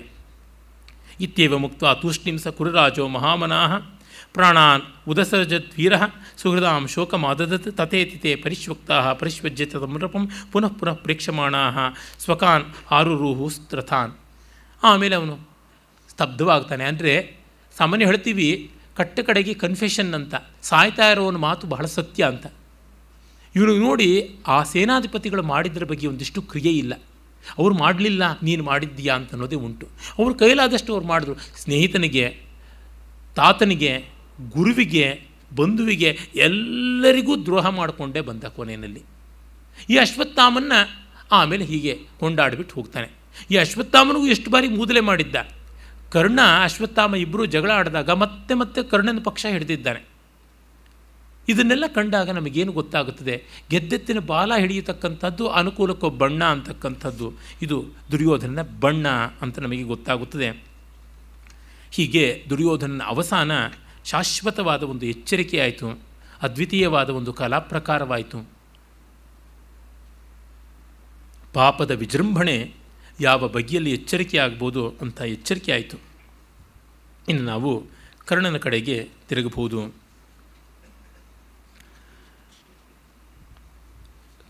ಈ ಮುನ್ನ ಒಂದು ಮಾತನ್ನು ಹೇಳೋಕ್ಕೆ ಇಷ್ಟಪಡ್ತೀನಿ. ನಾನು ಸಮಕಾಲೀನ ರಾಜಕೀಯವನ್ನು, ಭೂತಕಾಲೀನ ರಾಜಕೀಯವನ್ನು ಎಲ್ಲವನ್ನೂ ಸೇರಿಸಿ ಹೇಳ್ತಾ ಇರೋದು ನನಗ್ಯಾವುದೋ ರಾಜಕೀಯದ ತೆವಲನ್ನು, ತೀಟೆಯನ್ನು ತೀರಿಸ್ಕೊಳ್ಬೇಕು ಅಂತಲ್ಲ. ಮಹಾಭಾರತದ ಸಾಂಗತ್ಯವನ್ನು, ವಾರ್ತಮಾನಿಕತೆಯನ್ನು, ಔಚಿತ್ಯವನ್ನು ತಂದು ತೋರಿಸಬೇಕು ಅಂತ. ಒಂದು ಸಂತೋಷದ ಸುದ್ದಿ ಏನೆಂದರೆ, ಇಂದು ಬೆಳಗ್ಗೆ ಒಬ್ಬರು ಶ್ರೋತೃ ಮಹಾಶಯರು, ಸಜ್ಜನರು ಮನೆಗೆ ಬಂದು, ನೀವು ಎಷ್ಟೋ ಬಾರಿ BJPಯವ್ರನ್ನ ಹೊಗಳಿ ಕಾಂಗ್ರೆಸ್ನವ್ರನ್ನ ಬೈತಾ ಇದ್ರಿ, ನಿನ್ನೆ ವಾಜಪೇಯಿಯನ್ನು ಬಿಡದೆ ಬೈದ್ರಿ, ಅದಕ್ಕೆ ನಮ್ಮ ಕೆಲವು ಕಾಂಗ್ರೆಸ್ ಮಿತ್ರರಿಗೆ ತುಂಬ ಸಂತೋಷವಾಗಿದೆ ಅಂತ ಹೇಳೋಕ್ಕೆ ಬಂದರು. ನಾನು ಯಾರನ್ನೂ ಸ್ಪೇರ್ ಮಾಡೋಲ್ಲ, ನನ್ನನ್ನೂ ಸ್ಪೇರ್ ಮಾಡಿಕೊಂಡಿಲ್ಲ. ನನ್ನ ಡಾಕ್ಟ್ರಲ್ ಥೀಸಿಸ್ ನೋಡಿದ್ರೆ ಗೊತ್ತಾಗುತ್ತದೆ. ನನ್ನ ಶ್ವಾಸಭೂತವಾದ ಅವಧಾನ ವಿದ್ಯೆ ಬಗ್ಗೆ ಬರೆದಿದ್ದೀನಿ. ಅಲ್ಲಿ ದೋಷಕ್ಕೆ ನನ್ನದೇ ಪದ್ಯಗಳನ್ನು ಉದಾಹರಣೆ ಮಾಡಿದ್ದೀನಿ. ಯಥಾ ನಮಮ, ಇದು 1000 ವರ್ಷಗಳ ಹಿಂದೆ ಕ್ಷೇಮೇಂದ್ರ ಮಾಡಿದ್ದ, ಆಮೇಲೆ ನಾನೇ ಮಾಡಿರ್ತಕ್ಕಂಥದ್ದು. ನನ್ನ ಪದ್ಯಗಳನ್ನೇ ತಪ್ಪಿಗೂ ಉದಾಹರಣೆಯಾಗಿ ಕೊಟ್ಟಿದ್ದೀನಿ. ಈ ಥರ ಪದ್ಯ ಬರಿಬಾರ್ದಾಗಿತ್ತು, ಇದು ಪ್ರಾಸಪೈತ್ಯ, ಇದು ಪಾಂಡಿತ್ಯ ಪ್ರದರ್ಶನದ ವಿಕೃತಿ ಅಂತ ಹೀಗೆಲ್ಲ ಬೈದೇ ಬರ್ಕೊಂಡಿದ್ದೀನಿ. ಯಾಕೆಂದರೆ ಅಬ್ಜೆಕ್ಟಿವಿಟಿ ಅನ್ನೋದು ಒಂದು ಮಟ್ಟಕ್ಕೆ ನಾವು ಇಟ್ಕೊಳ್ಳದೇ ಇದ್ದರೆ ಈ ಮಹಾಕೃತಿಗಳನ್ನು ಓದಿ ಏನು ಬಂತು ಪ್ರಯೋಜನ? ಆ ಕಾರಣದಿಂದ ಹೇಳ್ತೀನಿ ಅಷ್ಟೇ. ಮಾಹಿತಿಯ ವಿಷಯದಲ್ಲಿ ನಾನೇನಾದ್ರು ತಪ್ಪು ಮಾಡಿದರೆ, if I am correct wrong by factual things, if I have committed any factual blunders or errors, ಖಂಡಿತವಾಗಿ ತಿದ್ದುಕೊಳ್ತೀನಿ, ಅದಕ್ಕೆ ಯಾವ ರೀತಿಯಾದ ಹಿಂಜರಿಕೆಯೂ ಇಲ್ಲ. ಏನಂದರೆ ಕಟುವಾದ ಮಾತುಗಳು ಬರ್ತವೆ, ಅದನ್ನು ನಯವಾಗಿ ಹೇಳೋದಕ್ಕೆ ನನಗೆ ಬರೋಲ್ಲ ಅಷ್ಟೇ. ದುರ್ಯೋಧನ ಹೇಳೋದನ್ನೆಲ್ಲ ಜಾನಾಮಿ ಧರ್ಮಂ ನಚಮೇ ಪ್ರವೃತ್ತಿ, ಅದು ದುರ್ಯೋಧನ ಭಕ್ತರು ಮೆಚ್ಚಿಕೊಳ್ಬಹುದು, ಜಾನಾಮ್ಯ ಧರ್ಮಂ ನಚಮೇ ನಿವೃತ್ತಿ ಅಂತ. ಹಾಗಾಗಿ ಅಲ್ಲಿಗೆ ನಾನು ಹೇಳ್ತೀನಿ, ಆ ಕಟುತ್ವವನ್ನು ಬಿಡೋಕ್ಕಾಗ್ತಿಲ್ಲ. ಆದರೆ ಆ ಕಟುತ್ವ ಯಾವ ಥರದ್ದು ಅಂತಂದರೆ ಮೊನಚಾದ ಆಯುಧವೇ ಹೊರತು ಅದಕ್ಕೆ ಯಾವ ವಿಷವನ್ನು ಹಚ್ಚಿಲ್ಲ. ಹೀಗಾಗಿ ನಿಮಗೆ ಆಯುಧದ ಏಟು ಬೀಳುತ್ತೆ ಹೊರತುನುವೆ ಸಣ್ಣ ಗಾಯದಿಂದ ವಿಷ ಏರಿ ಪ್ರಾಣ ಹೋಗುತ್ತೆ ಅಂತ ಏನೂ ಇಲ್ಲ. ನಂಜಿಲ್ಲದ ಮಾತು, ಅರೆ ಮೊನೆಯುಳ್ಳ ಮಾತು ಅಷ್ಟಂತೂ ಹೇಳ್ತೀನಿ. ಇನ್ನು ನೇರವಾಗಿ ನಾವು ಕರ್ಣನ ಕಡೆಗೆ ಬರೋಣ. ಕರ್ಣ ಅಂತಂದರೆ ತುಂಬ ಜನಕ್ಕೆ ಪ್ರೀತಿ, ಅಭಿಮಾನ. ಎಲ್ಲಿವರೆಗೆ ಅಂತಂದರೆ ಬೇಕಾದಷ್ಟು ಜನ ಕರ್ಣ ಅಂತ ಹೆಸರನ್ನು ತಮ್ಮ ಮಕ್ಕಳಿಗೆಲ್ಲ ಇಟ್ಟಿರುವುದು ಉಂಟು. ಮತ್ತು ಕರ್ಣನ ಬಗೆಗೆ ವ್ಯಾಸರು ಕೊಟ್ಟ ಚಿತ್ರಣಕ್ಕೆ ಸಂಪೂರ್ಣ ವ್ಯತಿರಿಕ್ತವಾದ ಚಿತ್ರಣವನ್ನು ಭಾಸನದು ಅಂತ ಭಾವಿಸಲಾದ, ಆದರೆ ಭಾಸನದಲ್ಲದೇ ಇರತಕ್ಕಂಥ ಕರ್ಣಭಾರ ಅಲ್ಲಿಂದ ಆರಂಭವಾಗಿ ಭಟ್ಟನಾರಾಯಣನ ವೇಣಿ ಸಂಹಾರದ ಒಂದಿಷ್ಟು ಭಾಗಗಳಲ್ಲಿ ತೋರ್ಪಡಿಸಿಕೊಳ್ಳುತ್ತದೆ. ಆಮೇಲೆ ನಮಗೆ ಅತ್ಯಂತ ಪ್ರಾಚೀನ ದಾಖಲೆಯಾಗಿ ಸಿಗುವುದು 1000 ವರ್ಷಗಳ ಕೆಳಗಿನ ಪಂಪನ ವಿಕ್ರಮಾರ್ಜುನ ವಿಜಯದಲ್ಲಿ ಕರ್ಣ ರಸಾಯನ ಮಲ್ತೆ ಭಾರತಂ ಅಂತ ಕರ್ಣನನ್ನು ಕೊಂಡಾಡುವುದು, ಕರ್ಣನ ಚಾಗ, ನನ್ನಿ, ಛಲ, ಅಳವಂಕ ಇದನ್ನೆಲ್ಲ ಕೊಂಡಾಡುವಂಥದ್ದು. ಆಮೇಲೆ ಆ ದಾರಿಯಲ್ಲೇ ಅಂಗಾಧಿಪತಿ ಅಂತ ಗೋಳಾಡುವ ಮುಕುಟಗಳನ್ನಿಟ್ಟಂಥ ಕಂದಪದ್ಯಗಳನ್ನು ಬರೆದ ರನ್ನ ಅವನ ಗದಾಯುದ್ಧ ಅಥವಾ ಸಾಹಸ ಭೀಮ ವಿಜಯದಲ್ಲಿ ಕಾಣುತ್ತದೆ. ಅದಾದ ಮೇಲೆ ಕುಮಾರವ್ಯಾಸನಂತೂ ಯಥೇಷ್ಟವಾಗಿ ಕರ್ಣನನ್ನು ಕೊಂಡಾಡಿದ್ದಾನೆ, ಬೇಕಾದಷ್ಟು ಕಥೆಗಳನ್ನು ಸೇರಿಸ್ಕೊಂಡಿದ್ದಾನೆ. ಅದಾದ ಮೇಲೆ ಈಚೆಗಂತೂ ಕೇಳಲೇ ಬೇಕಾಗಿಲ್ಲ. ದಾನವೀರ ಶೂರಕರ್ಣ, ದಾನಕರ್ಣ, ದಾನವೀರ ಕರ್ಣ ಇತ್ಯಾದಿಯಾಗಿ ಕರ್ಣ ಮಹಾತ್ಮ್ಯದ ನಾಟಕಗಳು, ಯಕ್ಷಗಾನಗಳು ಬೇಕಾದಂತೆ ಬಂದಿವೆ. ಚಲನಚಿತ್ರಾದಿಗಳಿಗೆ ಕೇಳಲೇ ಬೇಕಾಗಿಲ್ಲ. ಅದಾದ ಮೇಲೆ ಬೇಕಾದಂತೆ ಕಾದಂಬರಿಗಳು ಬಂದಿವೆ, ಕಥೆಗಳು ಬಂದಿವೆ. ಎಲ್ಲರಿಗೂ ಕೂಡ ಆಧುನಿಕ ಸಂವೇದನೆ ಅಂತಂದರೆ ಜಾತಿ, ವರ್ಗ ಇತ್ಯಾದಿಗಳಿಂದ ಕರ್ಣನಿಗೆ ಆಗಿರತಕ್ಕಂಥ ಅನ್ಯಾಯ ಅಂತ ಯಾವುದಿದೆ ಅದನ್ನು ಮತ್ತೆ ಮತ್ತೆ ತಿವಿಯುವಂಥದ್ದು, ಕರ್ಣನ ಹೃದಯಕ್ಕೆ ನೋವನ್ನು ಉಂಟು ಮಾಡಿದ್ದು. ಹಾಗಾಗಿ ಕರ್ಣನನ್ನು ಕುರಿತು ಎಲ್ಲರ ಸಹಾನುಭೂತಿ ಹರಿಯುತ್ತದೆ. ಆಮೇಲೆ ಇವುಗಳಿಂದ ಬಣ್ಣಗೊಂಡಂಥ ಮನಸ್ಸು, ಮಲಿನವಾದ ಮನಸ್ಸು ಅಂತ ಹೇಳುವುದು ಯುಕ್ತ. ಕರ್ಣನ ಬಗ್ಗೆ ಎಣೆಮೀರದ ಸಹಾನುಭೂತಿ, ಮುಖ್ಯವಾಗಿ ಅವನು ಹುಟ್ಟುತ್ತಲೇ ತಾಯಿಯಿಂದ ದೂರವಾದ ನಿಜ, ಬಹಳ ಬಹಳ ನೋವಾಗ್ತಕ್ಕಂಥದ್ದು ಯಾರಿಗೂ. ಯಾವಾಗ ಅಂತಂದರೆ ಅದು ಗೊತ್ತಾದಾಗ ಮತ್ತು ಅದಕ್ಕೂ ಮಿಗಿಲಾಗಿ ತಾಯಿಯ ಪ್ರೇಮವನ್ನೇ ಪಡೆಯದೇ ಇದ್ದಾಗ. ಕರ್ಣ ಎಂದಾದರೂ ತಾಯಿಯ ಪ್ರೇಮ ಪಡೆಯಲಿಲ್ವ? ರಾಧೆ ಮಗು ಕರ್ಣನನ್ನು ಎತ್ತಿಕೊಂಡಾಗ ಅವಳ ಸ್ತನ್ಯ ತುಂಬಿ ಬಂದು ಉಕ್ಕಿ ಹರಿಯಿತು ಅಂತ ವ್ಯಾಸರು ಬರೀತಾರೆ. It may be A poetic figurative expression. ಆದರೆ ಆ ಮಟ್ಟಕ್ಕೆ ತಾಯಿ ಪ್ರೀತಿ ತೋರಿಸಿದ್ಳು. ಅದೇ ಮಾತನ್ನೇ ಕರ್ಣ ಕೂಡ ಹೇಳ್ತಾನೆ. ಇದು ಕರ್ಣ ಹೇಳಿಕೊಳ್ಳುವ ಮಾತಾಗಿ ಬರುತ್ತದೆ ಉದ್ಯೋಗ ಪರ್ವದಲ್ಲಿ, ಮುಂದೆ ನಾವು ನೋಡ್ತೀವಿ. ಅಂದರೆ ತಾಯೋ ಅಜ್ಜಿಯೋ ಮತ್ತೊಬ್ಬಳು ಯಾರೋ ಅವರಿಂದ ಪ್ರೀತಿ ಸಿಗ್ತಲ್ಲ. ಹುಟ್ಟಿದ ತಕ್ಷಣವೇ ದೂರವಾದವನಿಗೆ ಇವಳು ಹೆತ್ತ ತಾಯಿಯಲ್ಲ ಮತ್ತೊಬ್ಬಳು ಅಂತ ಗೊತ್ತಾಗುತ್ತದೆ. ಇಂದು ವಸುಧೇಂದ್ರ ಅವರ ಯುಗಾದಿ ಅಂತ ಕಥಾ ಸಂಕಲನವನ್ನು ಓದ್ತಾ ಇದ್ದೆ. ಅಲ್ಲಿ ಒಂದು ಚಿಕ್ಕ ಕಥೆ ಬರುತ್ತದೆ. ಒಬ್ಬನಿಗೆ ವರ್ಣಾಂಧತೆ, ಕಲರ್ ಬ್ಲೆಂಡೆಡ್ನೆಸ್ ಇರುತ್ತದೆ. ಅವನಿಗೆ ಕೆಂಪು ಹಸಿರಾಗಿ ಹಸಿರು ಕೆಂಪಾಗಿ ಕಾಣಿಸ್ತಾ ಇರ್ತದೆ. ಅವನಿಗೆಲ್ಲರೂ ಹಸಿರನ್ನು ತೋರಿಸ್ಬಿಟ್ಟು ಇದನ್ನು ಕೆಂಪು ಅಂತಿರ್ತಾರೆ, ಕೆಂಪನ್ನು ತೋರಿಸಿ ಹಸಿರು ಅಂತಿರ್ತಾರೆ. ಅವನು ಕೆಂಪು ದೀಪ ಬಂದಾಗ ಹಸಿರು ದೀಪವಾಗಿ ಕಾಣಿಸ್ತಾ ಇರುತ್ತೆ, ಅವರು ಟ್ರಾಫಿಕಲ್ಲಿ ನಿಲ್ಲಿಸ್ತಾ ಇರ್ತಾನೆ. ಹಸಿರು ದೀಪ ಬಂದಾಗ ಕೆಂಪಾಗಿ ಕಾಣಿಸ್ತಾ ಇರುತ್ತೆ, ಆದರೂ ಅವನು ಎಲ್ಲರ ಜೊತೆಗೆ ರಸ್ತೆ ಕ್ರಾಸ್ ಮಾಡ್ತಾ ಇರ್ತಾನೆ. ಅವನು ರೈಲ್ವೆ ಗಾರ್ಡ್ ಆಗಿ ಸೇರಿಕೊಳ್ತಾನೆ. ರೈಲು ಹೋಗಬೇಕು ಅಂದಾಗ ಅವನಿಗೆ ಕೆಂಪಾಗಿ ಕಾಣಿಸ್ತಕ್ಕಂಥ ಒಂದು ಬಾವುಟವನ್ನು ಬೀಸ್ತಾ ಇರ್ತಾನೆ. ರೈಲು ನಿಲ್ಲಬೇಕು ಅಂದಾಗ ಅವನಿಗೆ ಹಸಿರಾಗಿ ಕಾಣಿಸ್ತಾ ಇರ್ತಕ್ಕಂಥ ಬಾವುಟವನ್ನು ಬೀಸ್ತಾ ಇರ್ತಾನೆ. ಹೀಗೆಲ್ಲ ಆಗುತ್ತದೆ. ಹಾಗೆ ಅವನು ಹಾಯಾಗಿ ಸತ್ತು ಸ್ವರ್ಗ ಸೇರ್ತಾನೆ. ಅವನಿಂದ ಜಗತ್ತಿಗೆ ಏನಾದರೂ ನಷ್ಟವಾಯಿತಾ ಅಂತ ವಸುಧೇಂದ್ರ ಕೇಳ್ತಾರೆ. ಇಲ್ಲ, ಅವನು ಹುಟ್ಟಿನಿಂದಲೇ ಬಣ್ಣಗುರುಡಲ್ಲಿದ್ದವನು ಅದು ಹಾಗೇ ಇದ್ದ. ಅವನಿಗೆ ಗೊತ್ತಾಗಲಿಲ್ಲ. ಅವನು ಕೆಂಪು ಅಂತ ಹೇಳಿದ್ದಿಲ್ಲ, ಹಸಿರಾದರೂ ಕೂಡ ಹಸಿರಿನ ಕೆಲಸ ಕೆಂಪೇ ಮಾಡ್ತಾ ಇದ್ದಾರೆ. ಯಾಕೀಗ? ತುಂಬ ಸರಳವಾಗಿದೆ ತರ್ಕ. When the job of green is done by read it self for him, red is green. ಹಾಗೆ ಅವನ ತಾಯಿಯ ಕೆಲಸವನ್ನೆಲ್ಲ ರಾಧೆ ಮಾಡ್ತಾ ಇದ್ದರೆ ಕುಂತಿ ಹೇಗೆ ಅಪರಾಧೆ ಆಗ್ತಾಳೆ? ಕರ್ಣನಿಗೆ ಏನು ಕಾರುಣ್ಯ ತೋರಿಸಬೇಕಾಗಿದೆ ಅಂತ ನಾನು ಕೇಳ್ತೀನಿ. ಕರ್ಣ ಬೀದಿ ಬಿಕಾರಿ ಆಗಿಬಿಟ್ಟಿದ್ದನು ರಸ್ತೆ ಪಕ್ಕ ಕಣ್ಣಿಲ್ಲದವರಿಗೆ ನೀನೇ ಶಿವ, ಕಾಲಿಲ್ಲದವರಿಗೆ ನೀನೇ ಶಿವ ಅಂತ ಎರಡೆರಡು ಕೈಯು ಬಾಯಿ ಬಡ್ಕೋತಾ ಇದ್ದಿದ್ರೆ ಆಗ ಅಯ್ಯೋ ಪಾಪ ಅನ್ಬೇಕಾಗಿತ್ತು. ಇಲ್ಲವಲ್ಲ, ಕರ್ಣ ಭಕ್ತರಿಗೆ ಇದೂ ಹೊಳೆಯೋಲ್ಲ. ಮತ್ತು ಅವನಿಗೆ ರಾಜಕುಮಾರ ಆಗಿರಬೇಕಾಗಿತ್ತು, ಹಾಗಿರಬೇಕಾಗಿತ್ತು, ಹೀಗಿರಬೇಕಾಗಿತ್ತು ಅಂತ ಅವನು ಪಾಂಡವರ ಜೊತೆ ಸೇರಿದರೆ ಅರಗನ ಮನೆಯಲ್ಲಿ ಸುಟ್ಟು ಸಾಯಲೂಬಹುದಾಗಿತ್ತಲ್ಲ. ಪಾಂಡವರೇನು ಎರಡು ಕೈನಲ್ಲೂ ದೋಚಿಕೊಂಡಿದ್ದು ಸುಖ ಭೋಗವನ್ನು. ಅವ್ರು ಹುಟ್ಟಾಗಿದ್ದು ಎಲ್ಲಿ? ಶತಶೃಂಗ ಪರ್ವತದಲ್ಲಿ. ಎಷ್ಟು ಕಡೆ ಒದ್ದಾಡಿದ್ರು. 15 ವರ್ಷ ಧರ್ಮರಾಜ ಅಲ್ಲೇ ಇದ್ದ. ಆಮೇಲೆ ಕಾಡು ಮೇಡುಗಳಲ್ಲಿ ಎಷ್ಟಲ್ಲಿದ್ರು. ಪಾಂಡವರು ಎಷ್ಟು ಕಾಲ ರಾಜ್ಯದಲ್ಲಿದ್ದರು, ಕರ್ಣ ಎಷ್ಟು ಕಾಲ ರಾಜ್ಯದಲ್ಲಿದ್ದ ಅಂತ ಲೆಕ್ಕ ಹಾಕಿದ್ರೆ ಗೊತ್ತಾಗುತ್ತೆ. ಅಂತೂ ಇಂತೂ ಕುಂತಿ ಮಕ್ಕಳಿಗೆ ರಾಜ್ಯ ಇಲ್ಲ ಅನ್ನೋ ಗಾದೆಯೇ ನಿಜ ಅಂತ ಗೊತ್ತಾಗುತ್ತೆ. ಒಟ್ಟು ಪಾಂಡವರು ದುರ್ಯೋಧನ, ಧೃತರಾಷ್ಟ್ರ ಈ ಥರದವರು ಹಂಗಿನಲ್ಲಿ ಇದ್ದದ್ದು ಒಂದು 8-10 ವರ್ಷ. ಆಮೇಲೆ ಅವರು ತಮ್ಮದಾದ ರಾಜ್ಯ ಅಂದರೆ ಇಂದ್ರಪ್ರಸ್ಥದಲ್ಲಿ ಇದ್ದದ್ದು ಒಂದು ಹೆಚ್ಚಂದರೆ ಒಂದು 7-10 ವರ್ಷ. ಒಟ್ಟು ಒಂದು 20 ವರ್ಷ ಅಂತ ಜನರಸ್ ಎಸ್ಟಿಮೇಷನ್ನು. ಕರ್ಣ ಎಷ್ಟು ವರ್ಷದಿಂದ ಇದ್ದ? ಅವನು ಅಂಗಾಧಿಪತಿ ಆದಮೇಲೆ ಇದ್ದದ್ದು ಪೂರ್ತಿ ಅರಮನೆಯಲ್ಲೇ. ಅವನಾದರೂ ಒಂದು ದಿವಸವಾದರೂ ಅಂಗದೇಶಕ್ಕೆ ಹೋಗಿ ಅಲ್ಲಿ ಜನ ಸತ್ತಿದ್ದಾರ ಬದುಕಿದ್ದಾರ ಅಂತ ನೋಡಿದ್ನ? ಖಂಡಿತ ಇಲ್ಲ. ಅಮೇಠಿನಲ್ಲಿ ರಾಹುಲ್ ಗಾಂಧಿ ಏನು ಮಾಡಿದ್ನೋ ಅದೇ. 5 ವರ್ಷ ಆದಮೇಲೆ ಅಲ್ಲಿ ಹೋಗೋದು. ಇವತ್ತು ಭಾಳ ಚೆನ್ನಾಗಿ ಚೇತನ್ ಭಗತ್ತು ಟ್ವೀಟ್ ಮಾಡಿದ ಅಂತ ನಮ್ಮ ಅಣ್ಣ ಹೇಳ್ದ. I don't know cricket but my sister is a wonderful leader of cheer girl party, please select me for Indian cricket team ಅಂತ ಕೇಳ್ದಂಗಿದೆ. ಇವನು ತನ್ನನ್ನು ಗೆಲ್ಲಿಸಬೇಕು ಅಂತ ಕೇಳಿರೋದು ಅಂತ. ನನಗೆ ಕ್ರಿಕೆಟ್ ಬರೋಲ್ಲ, ನಮ್ಮಕ್ಕ ಚೀರ್ ಗರ್ಲ್ ಆಗಿ ಮೂರು ಕಾಸಿನ ಬಟ್ಟೆ ಉಟ್ಕೊಂಡು ಎರಡೂ ಕೈನಲ್ಲಿ ಆಡಿಸ್ತಾ ಕೂತ್ಕೋತಾಳೆ ಬಾವುಟಗಳನ್ನು. ಹಾಗಾಗಿ ನನಗೆ ಇಂಡಿಯನ್ ಕ್ರಿಕೆಟ್ ಟೀಮ್ನಲ್ಲಿ ಕೊಡಿ. ಈಗ ತೆರವಾಗ್ತಾ ಇದೆಯಲ್ಲ ಸಚಿನ್ ತೆಂಡೂಲ್ಕರ್ ಜಾಗ, ಅದಕ್ಕೆ ಕೊಡಿ ಅಂತ ಕೇಳದಂತೆ ಇವನು ವೋಟ್ ಕೇಳ್ತಾ ಇದ್ದಾನೆ ಅಂತ. ಆ ರೀತಿಯಲ್ಲಿ ಕರ್ಣ ಒಮ್ಮೆ ಕೂಡ ಅಂಗರಾಜ್ಯಕ್ಕೆ ಹೋಗಿ ಏನನ್ನೂ ವಿಚಾರಿಸಿದ್ದಿಲ್ಲ. ನಾವು ನೋಡ್ತೀವಲ್ಲ, ನಮ್ಮ ಎಂ ಪಿಗಳನ್ನು ನಾವು ಚುನಾವಣೆಯಲ್ಲಿ ಗೆಲ್ಲಿಸಿ ಕಳಿಸಿದ ಮೇಲೆ ಡೆಲ್ಲಿನಲ್ಲಿ ಇರ್ತಾರೆ, ಕರ್ನಾಟಕ ಭವನವೋ ಹರಿಯಾಣ ಭವನವೋ ಯಾವುದೋ ಒಂದು ಸುಡುಗಾಡಲ್ಲಿ ಇರ್ತಾರೆ. ಸುಡುಗಾಡಲ್ಲ ಅವ್ರದ್ದು, ಮಜಾ ಜಾಗ. ನಮ್ಮನ್ನು ಸುಡುಗಾಡಿಗೆ ಏರಿಸ್ತಾ ಇರ್ತಾರೆ. ಈ ಕಡೆ ತಿರುಗಿ ನೋಡೋದಿಲ್ಲ. ಈ ಕೆಲಸ ಮಾಡ್ದ. ಯಾವ ರೀತಿಯಲ್ಲೂ ತಿರುಗಿ ನೋಡಲಿಲ್ಲ ಅವನು. ನೋಡಿ, ಪಾಂಡವರು ಅದಾದ ಮೇಲೆ 12 ವರ್ಷ ವನವಾಸ, 1 ವರ್ಷ ಅಜ್ಞಾತವಾಸ, ಅವ್ರದ್ದೊಂದು 10 ವರ್ಷ ಅಂತಂದರೆ ಅವನು ಒಟ್ಟು 23 ವರ್ಷಗಳ ಕಾಲ ಸುಖಭೋಗದಲ್ಲಿದ್ದ ಅಂತ ಗೊತ್ತಾಗುತ್ತೆ. ಅಂದರೆ ಇವರು ಹೆಚ್ಚಂದರೆ 10 ವರ್ಷ ಸ್ವಂತ ನೆಮ್ಮದಿಯಲ್ಲಿದ್ದದ್ದು, ಇನ್ನು 10 ವರ್ಷ ಅರಮನೆಯಲ್ಲಿದ್ದರೂ ಕೂಡ ಸೆರೆಮನಿಯಲ್ಲಿದ್ದಂತೆ ವಿಷ ಹಾಕಿಸ್ತಾನ, ಬೆಂಕಿ ಗಂಟಿಸ್ತಾನ, ಏನು ಮಾಡ್ತಾನಂತ ಒದ್ದಾಡಿಕೊಂಡಿದ್ದದ್ದು. ಅಂದರೆ ಅವರಿಗಿಂತ 2 ಪಟ್ಟು ಮಜಾ ಉಡಾಯಿಸಿದ್ದಲ್ವ ಕರ್ಣ. ಇನ್ನು ಅವನು ಏನು ಕಳ್ಕೊಂಡಿದ್ದು, ಅವನಿಗಾಗಿ ಏನು ಸಂತಾಪ ಪಡಬೇಕು. ಪಾಂಡವ್ರ ಜೊತೆ ಇದ್ದಿದ್ರೆ ಅವನಿಗೆ ಇನ್ನೂ ಇದೇ ರೀತಿಯ ಸಮಸ್ಯೆಗಳು ಕಷ್ಟಗಳು ಬರ್ತಾ ಇತ್ತಲ್ಲ.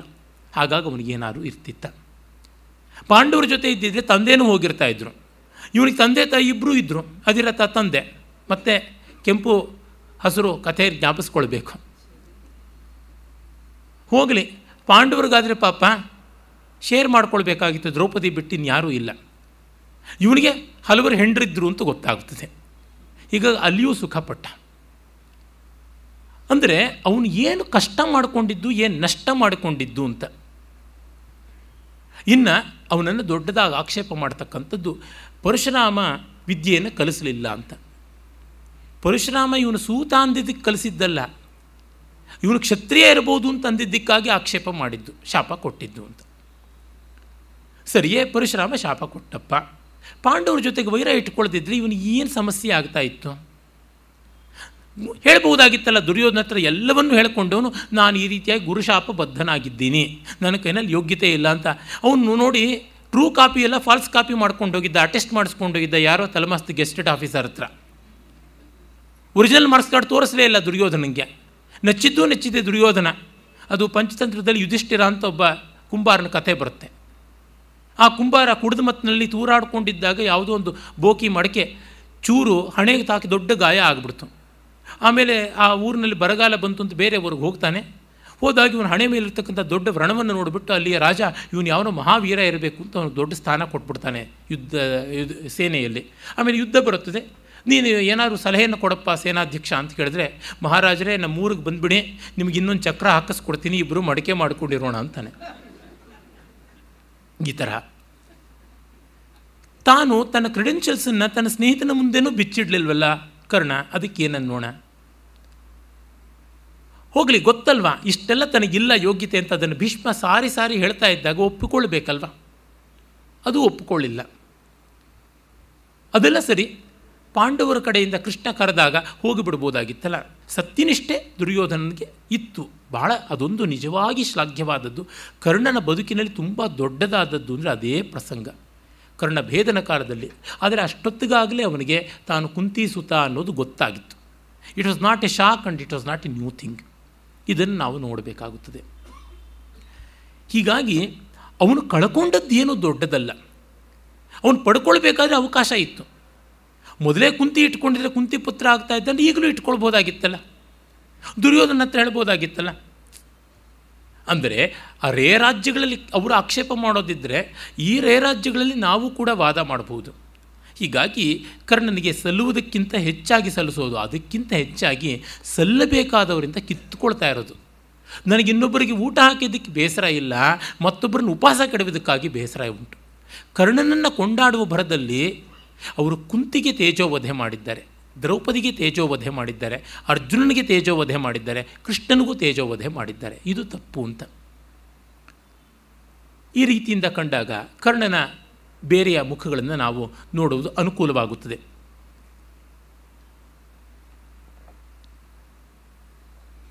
ಅವನು ದಾನವೀರ ಅಂತ. ಹೌದಪ್ಪ, ದಾನವೀರ. ಮಿಕ್ಕವರು ದಾನ ಮಾಡಲಿಲ್ವೇ? ಧರ್ಮರಾಜ ಎಷ್ಟು ದಾನ ಮಾಡ್ದ ಅನ್ನೋದು ಯಥೇಷ್ಟವಾಗಿ ಕಂಡಿದೆ. ಕರ್ಣ ಸಂಪಾದಿಸಿದ್ದು ಏನು? ದುರ್ಯೋಧನ ಕೊಟ್ಟಿದ್ದು.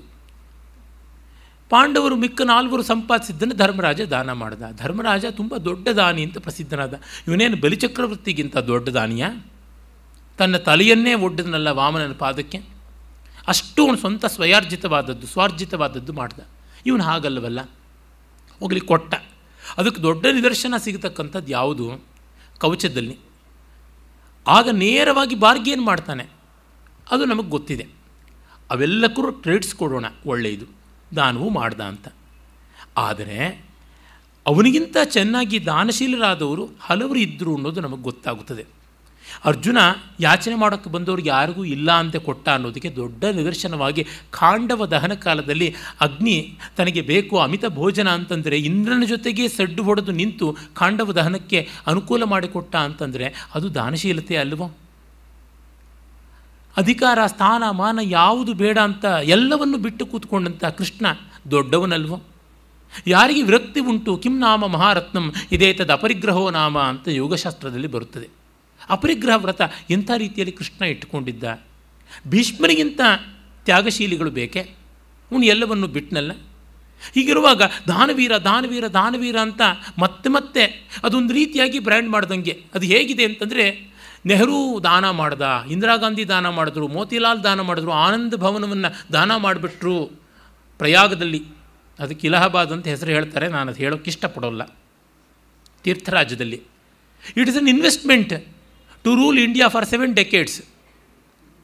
ಮತ್ತೆ ನೋಡಿ, ಆನಂದ ಭವನವನ್ನು ಯಾವುದೋ ಕಾಲದಲ್ಲಿ ಇಂದಿರಾ ಗಾಂಧಿಯ ಅಜ್ಜ ದಾನ ಮಾಡಿದ್ದ. ಆಮೇಲೆ ಇಂದಿರಾ ಗಾಂಧಿ ತನ್ನ ಕಾಲದಲ್ಲಿ ಎಮರ್ಜೆನ್ಸಿ ಆಸುಪಾಸಿನಲ್ಲಿ ಮತ್ತೊಮ್ಮೆ ದಾನ ಮಾಡಿದ್ಲು. ಅದು ಪೇಪರ್ನಲ್ಲೆಲ್ಲ ಮಹಾ ಕೋಲಾಹಲವಾಗಿ ಬಂತು. ಭೈರಪ್ಪನವರು ಸಾಕ್ಷಿ ಪರ್ವದಲ್ಲಿ ಇದನ್ನೆಲ್ಲ ಅಂಕಿ ಅಂಶಗಳ ಸಮೇತ, ದಿನ ತಿಥಿಗಳ ಸಮೇತ ಬರೆದಿಟ್ಟಿದ್ದಾರೆ. ಅವರು ಅದನ್ನೇ ಬಳಸಿಕೊಂಡು ತುಂಬ ಮಾರ್ಮಿಕವಾಗಿ ತಮ್ಮ ತಂತು ಕಾದಂಬರಿಯಲ್ಲಿ ಆ ಕಥಾನಾಯಕನಾದಂತಹ ರವೀಂದ್ರನ ಅಜ್ಜ ಅಜ್ಜಿ ಅವರು ದಾನ ಮಾಡಿದ ಊರಿನ ಆಸ್ಪತ್ರೆಯನ್ನು ಅಲ್ಲಿಯ ಪುಡಾರಿ ಪರಶುರಾಮೇಗೌಡ ಮತ್ತೆ ತಾನು ದಾನ ಮಾಡದಂತೆ ಬೂಟಾಟಿಕೆ ಮಾಡಿದ್ದನ್ನು ತೋರಿಸಿ ಈ ಥರ ಅಗಸರವನ ಕತ್ತೆ ದೊಂಬರವನ ದಾನ ಅಂತ ಮಾಡ್ತಾರೆ.